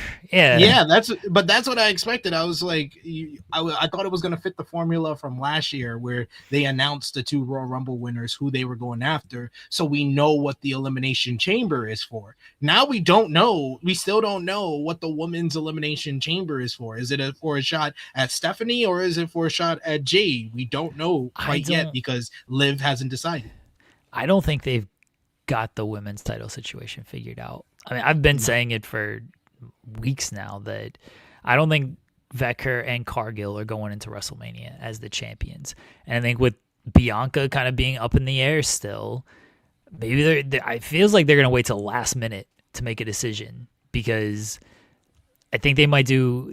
I think they want to do Bianca and Jade if they can, but if they can't, then okay, where are we going with everything? And so they're just gonna wait until they get clear confirmation on what Bianca's doing before they figure anything else there. And then with Vaquer, I don't know if they're gonna put her in that spot is going into as the world champion when it comes to that. Like, I could see her losing at Elimination Chamber. Honestly. And then she won't be wrestling at Elimination Chamber. They already got 4 matches, so. Yeah, that's true. That is true. Yeah, they're not gonna. They already got. All right, 4 she might matches, lose. She might lose the night after Elimination Chamber. Then. I mean, that happened. That's what they did last year, exactly. Yeah, with EO beating Rhea, but yeah, I do agree with the chat. Liv saying that Stephanie isn't hot was ridiculous. That was ridiculous. Like, what are you talking about? I did like live in this segment. I did like live in this segment of like, what did she say? What did she say? Let me tell me what she said. And Tom's like, oh, I'm not gonna repeat that, but I will respond. And then she's like, yeah, he told you. And then and Stephanie's like, he said he's a little bitch. And Liv, he didn't say that. No, he didn't say that. I thought Liv was really good. And then Liv using what was it, puta? Yeah. I was like, oh, okay, all right, let's go. I was like, this. That's what I said. This was fine. This was fine. Other than compared to everything else on the show, this was something that I at least remember next week. Right. All right. What was your moment of Monday, SB3? Damn, I have to choose from the show. CM Punk's promo on Monday Night Raw. He comes off like a proper fired up babyface who's not worried about who has the biggest schlong in the room, unlike the guy on Friday night. CM Punk is the best world champion in WWE, and he's doing a good job of presenting himself as a fighting champion every single week. And this was another good example of a very good promo by Punk. Mine was Isaiah Stewart against Miles Bridges. That's counting as pro wrestling to me. I ain't picking nothing from this episode of Raw. This episode was, I guess, the Javon cutter, if anything. Yeah. Yeah. That was awesome. That was incredible. But it's the Pistons and Hornets brawl. That's what it really is. Okay, let's preview New Beginning in Osaka. That show takes place in like 13 hours. It's at 1 in the morning. Yeah, 1 in the morning. Yeah. For I have to wake up early. I have to go to sleep early and wake up early.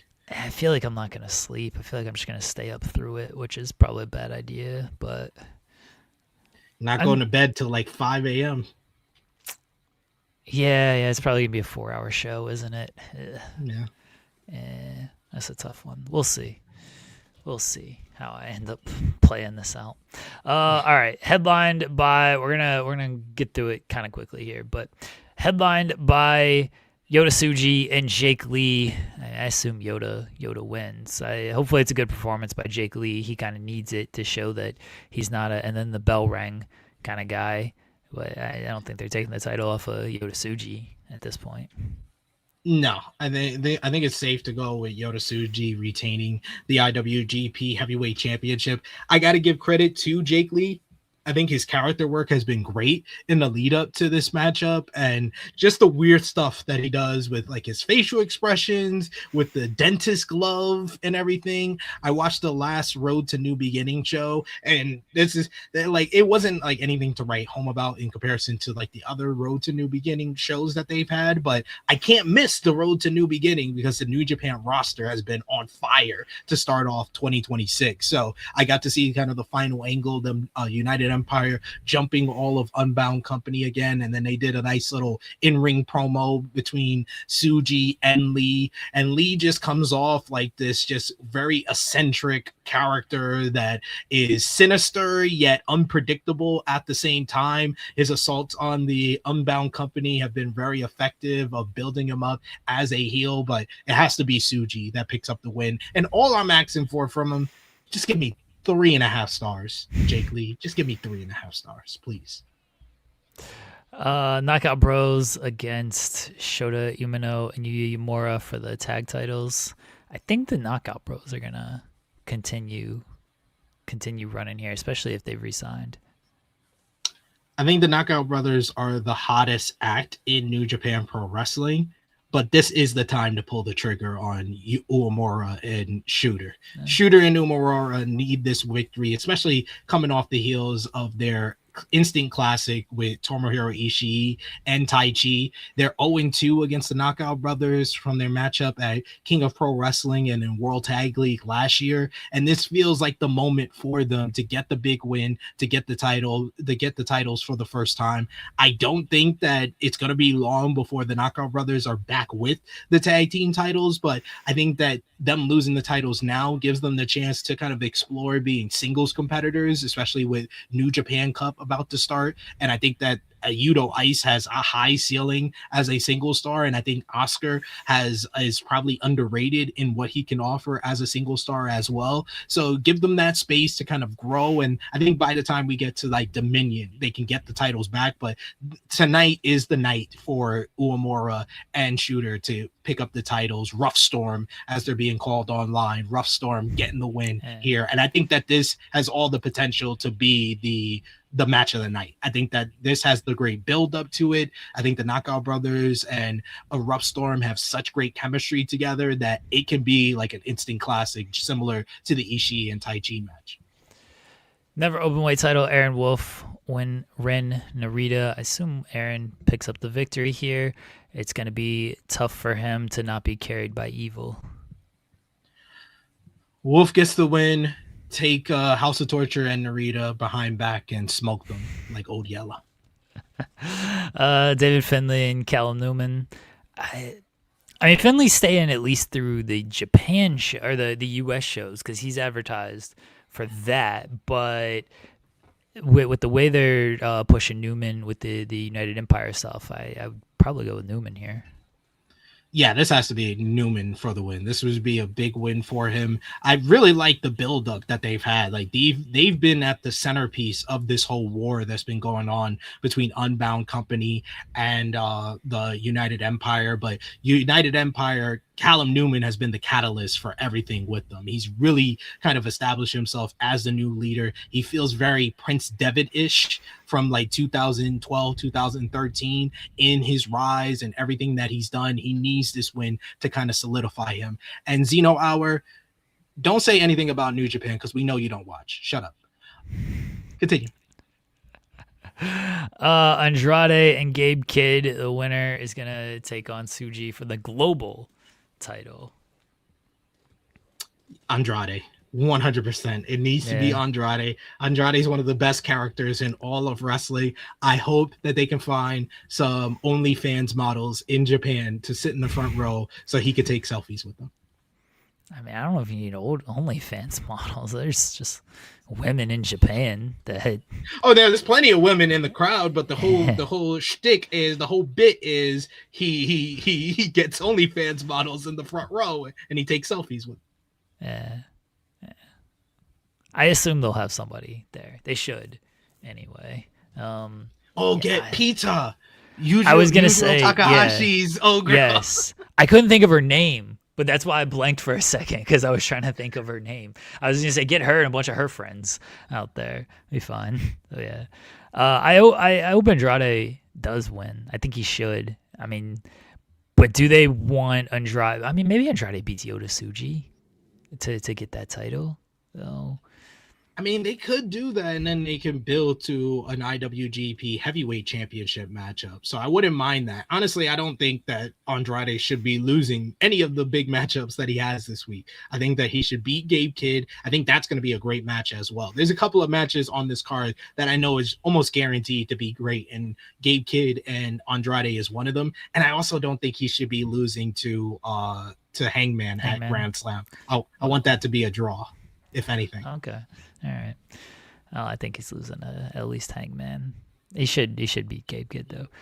Never openweight 6-man titles. Bishamon and Oleg Bolton against TMDK. I assume they're just gonna switch the titles because they just love switching these fucking titles. They don't matter. That's the whole bit with the never openweight titles. We all know it's just gonna switch hands. So yes, TMDK wins back the titles. Give it to Hartley Jackson, who has a gnarly bruise on his back after the match with Bolton Oleg on the road to New Beginning. And Hiromu Takahashi's final New Japan match, at least for now, he's teaming with Taiji Ishimori against Francisco Akira and Jacob Austin Young. You think Hiromu gets a victory in his last match? Nah, he's got to look up at the lights. He's got to be an electrician. Look up at the lights and put Akira over? Put over Akira. Akira seems to be kind of one of the new guys that they're building up in the junior heavyweight division. And Jacob Austin Young also needs the win now that he's kind of been promoted within United Empire. He's not the young boy anymore. He's not the electrician of the group anymore. Now that's Zane J. So need to get him a win. And I think is that the opener? I'm not sure. Is that the opener. Well, yeah, the opener on the main show. There's a pre-show match. There's also War Dragons against United Empire on the show. Yeah, that one. Honestly, I think that United Empire is going to win all their matches except for the main event. I think United Empire is going to come off of this show as the dominant force over Unbound Company, but in the end, Tsuji wins to make sure that it's not a sweep for United Empire. So I'll take Okan and Hanare against the War Dragons. Okay. SP3 and I'll talk about that show on Thursday. We'll talk about the New Japan show. I assume Joel won't have watched it by the time the show starts tomorrow. Did promise people Fall Off review. So what were your thoughts? So Fall Off is the new J. Cole album, double album, allegedly his last album. He kind of said like he's going to do some more stuff doing producing, but he's not going to do another J. Cole album. So I guess he's going to come back as Chris Gaines and do some work there. Deep. I don't know if that's a deep cut reference or not, but shout out to you if you got that reference. I did. What did you think? I really enjoyed this album. I think that J. Cole's probably best albums is 2014 and For Your Eyes Only. I would say this is a top 3 J. Cole album. I don't think that outside of those 2 albums, I don't think any of his albums are as well written. The production was so great on it as well, and just like some of his rapping performances is unreal. Like 39 intro might be the best I've ever heard J. Cole rap. Like that I was listening to that just before we went live, and I was just like, the rhyme scheme is ridiculous. He's got some tracks where he sounds like Eminem a bit with the rhyme schemes. And who the fuck is you is very early Eminem. The second verse especially is very much Slim Shady, 100%. Yeah. What did you think, and what was your favorite diss? Did you like 29 or 39? I like 29 better. I think overall, I like the album. So I'm not like the biggest J. Cole fan.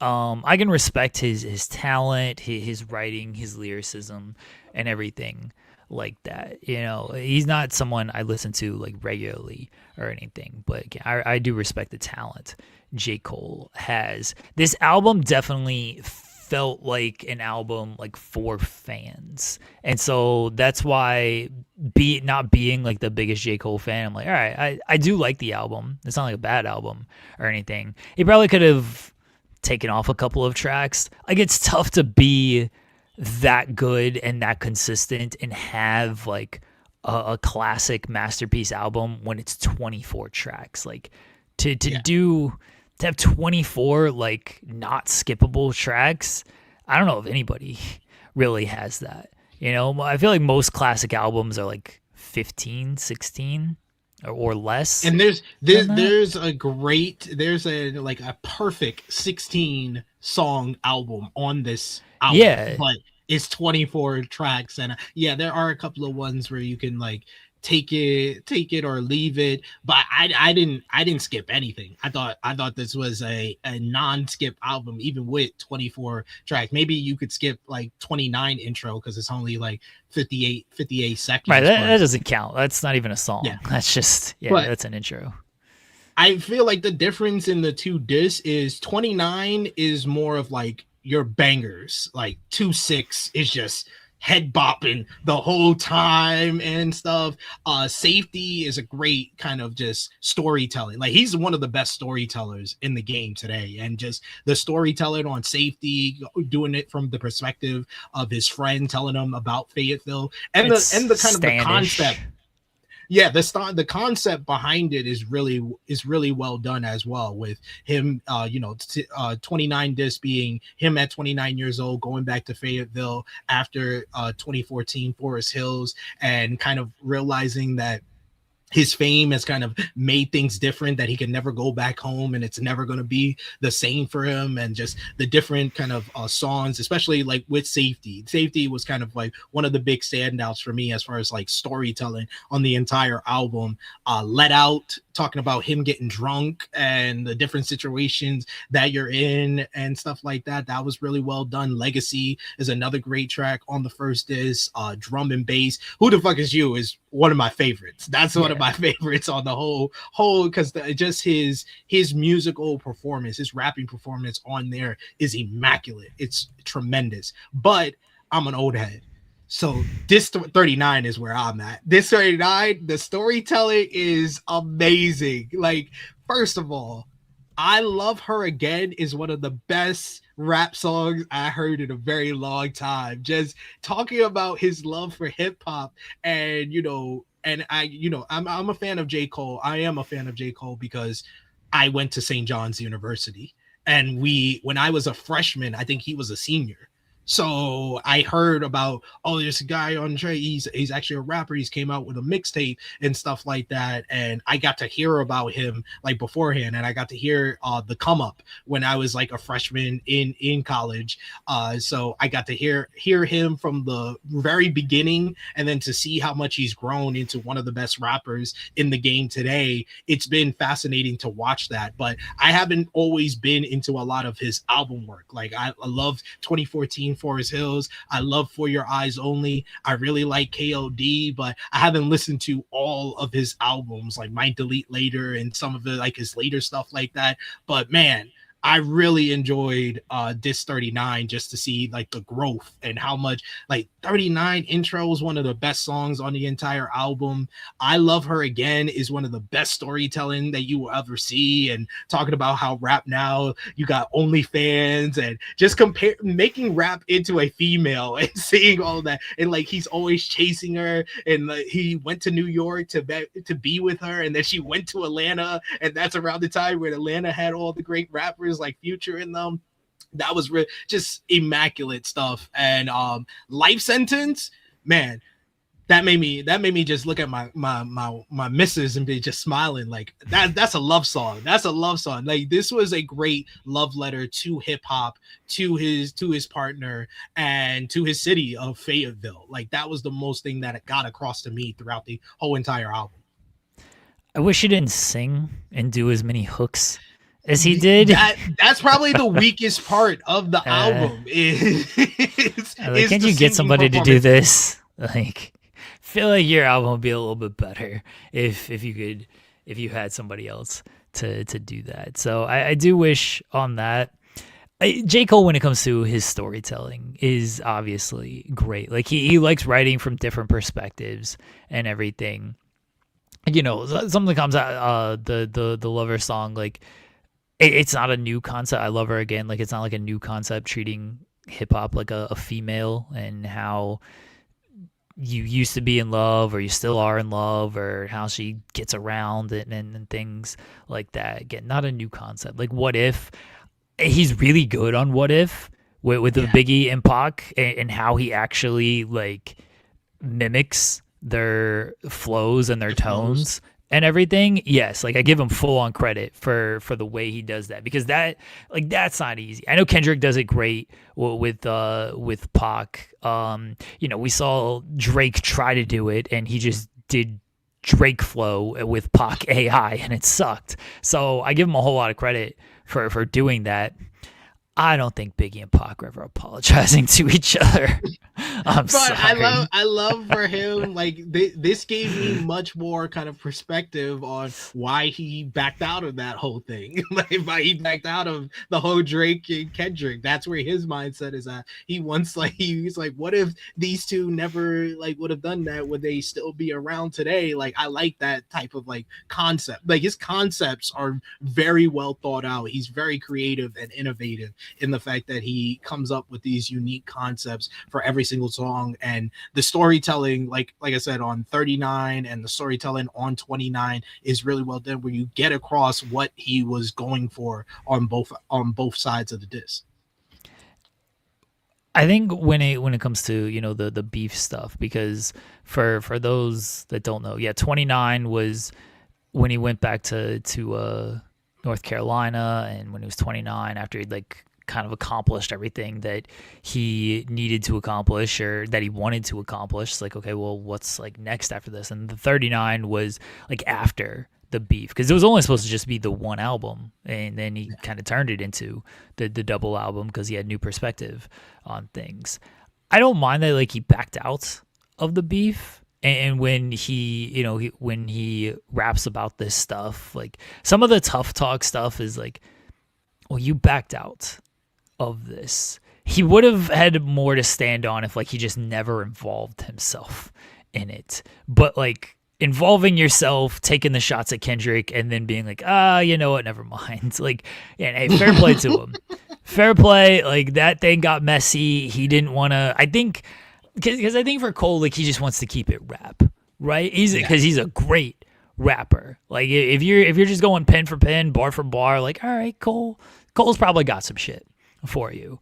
And then I think, according to all accounts, like, he found out it was going to be more than just rap. And he's like, yeah, I don't want people talking about my kid. I don't want people talking about my baby mom. Like, nah, I don't need people dragging up my life. Like, we can keep it rap, that's fine. But if you guys are going more than that, then never mind. My favorite shit is Poor Thing, and he's just dissing the dude from Fayetteville who apparently took shots at him years ago. And he's like, yeah, I'm gonna diss this fucking nobody. That's it was cool, like the connection from that song to Safety, because Safety, his friend, talks about the person making songs about him in Fayetteville, and then like I think like the next track or a few tracks later is Poor Thing. It's very well done.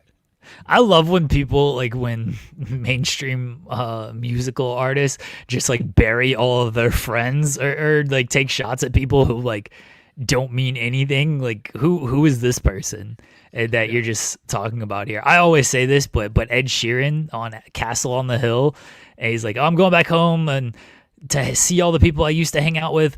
One dude's divorced now and his kids don't talk to him. One dude died of a drug overdose. One dude lives with his mom. I'm like, dude, you don't have to say this shit. Like, why are you just go in like that? Yeah.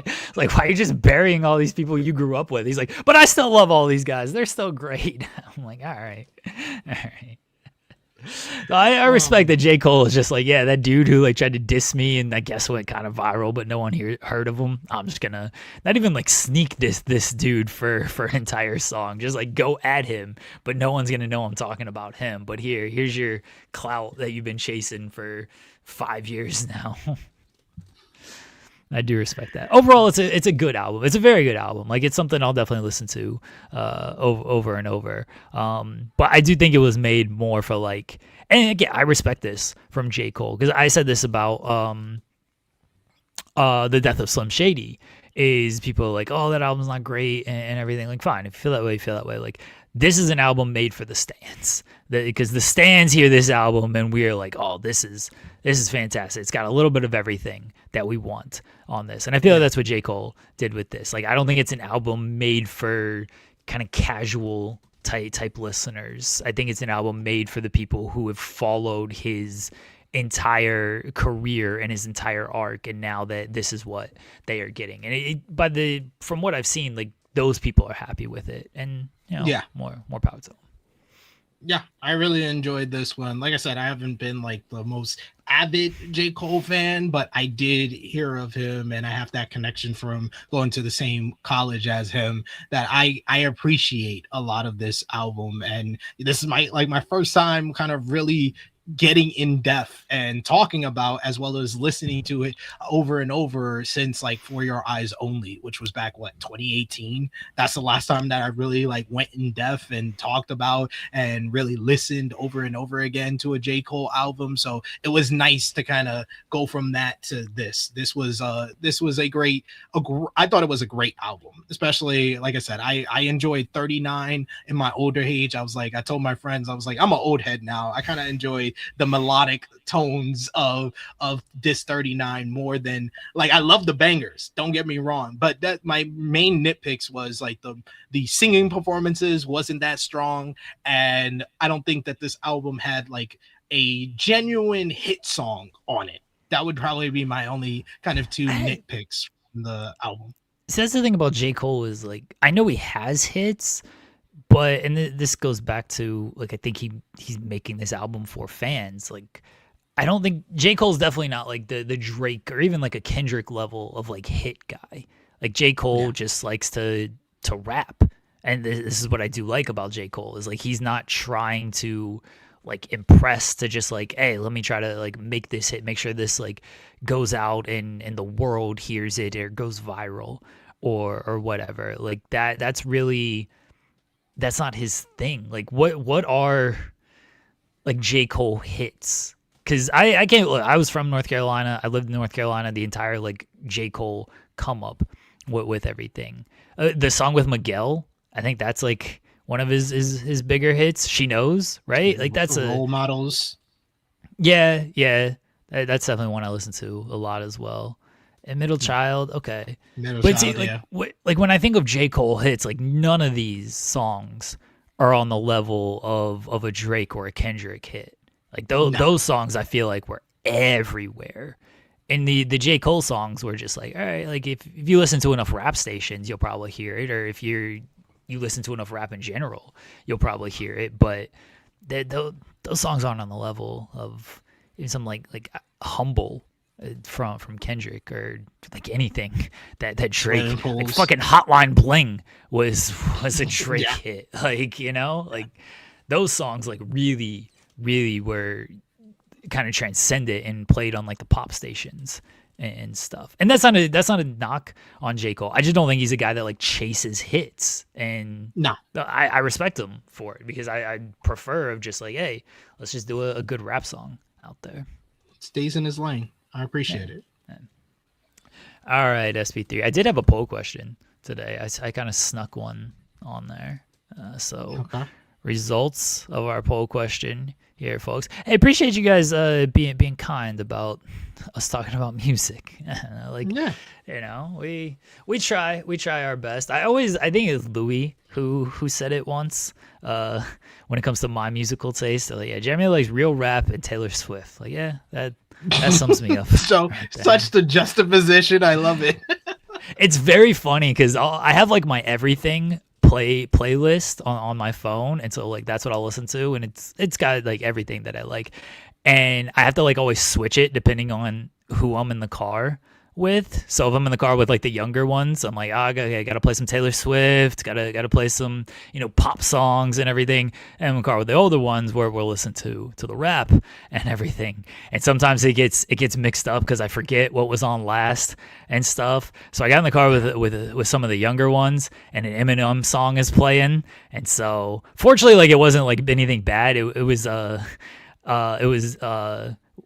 I forget the name of the song, which is bad on me, but it was Girls Shake That Ass Like a Donkey with Parkinson's, and the younger ones are just looking at me. It's Won't Back Down. That's the name of the track. Yeah. And the younger ones are looking at me like, okay, so this is what you're listening to? Like, all right, yeah. They're just laughing at me. Yeah, okay, fine. All right. Results of our poll question. Better entertainment. Timberwolves and Hawks got 15%. Anything on Raw got 22%. And Pistons and Hornets got 63% of our poll question. Let's go, Pistons and Hornets. You guys enjoyed Raw more than the Nas Reed brawl, so I guess that's something, you know. I don't listen to Japanese or Chinese hip hop or K-pop. I did listen to Baby Metal. I think that was the name of the band. I don't know if that's K-pop or what. Like, I listened to them. They had a song called Gum. Somebody can correct me on all of this stuff, but I used to. I can't say I've listened to it. I used to listen to some like K-pop or like Japanese hip hop because I had friends who listened to it. I was like, all right, sure. Like, I don't mind it. It's not bad. Gray's the same Baby Metal rules. Yeah, I used to listen to them, but I can't say that like I've listened to them anytime recently or anything. But music is not universal, so I didn't understand what they were saying, so I hated it. What did we accomplish today, SB3? We accomplished a lot. We talked about J. Cole, the fallout. We talked about the NBA and all the fights because this is the basketball that we love and we grew up on. And we talked about Monday Night Raw, but who cares? And we gave a solid preview for NJPW, the New Beginning in Osaka.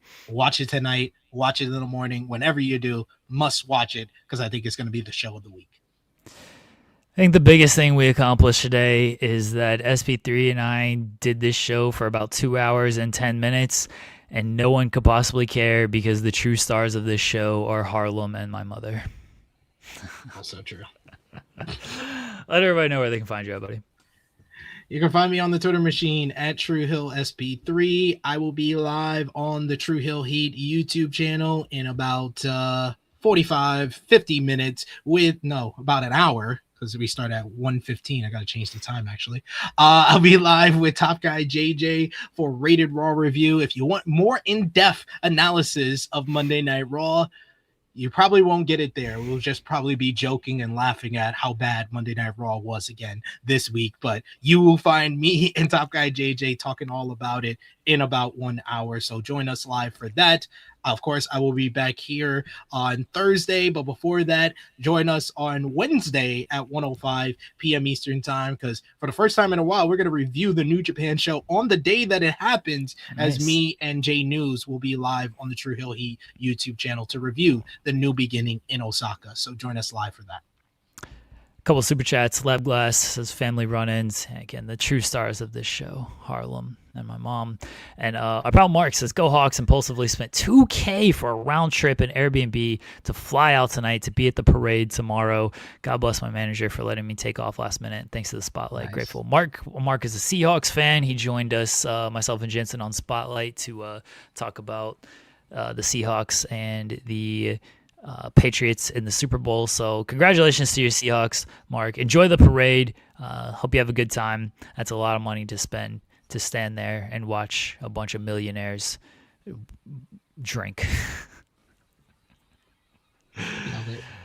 Thank you as always, SP3. Appreciate you guys. Who cares what's happening on NXT tonight?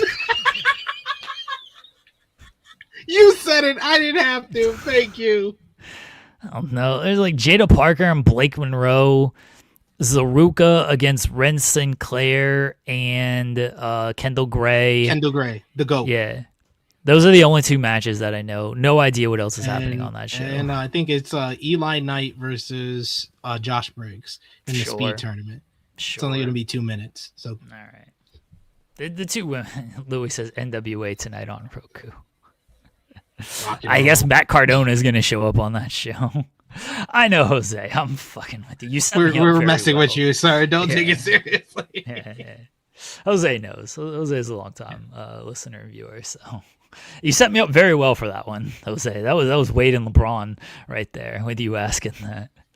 Appreciate everybody. Joel and I will be back tomorrow. I guess he'll make me talk about NXT. That's very unfortunate. Mercedes Martinez is supposed to join us tomorrow. So there you go. Nice. Mercedes Martinez joining the show tomorrow. So we'll chat with her about her last year in wrestling. She's hanging it up at the end of this year. So we'll talk with Mercedes Martinez. Until then, everybody, take care. I'm going to watch the curling. Enjoy.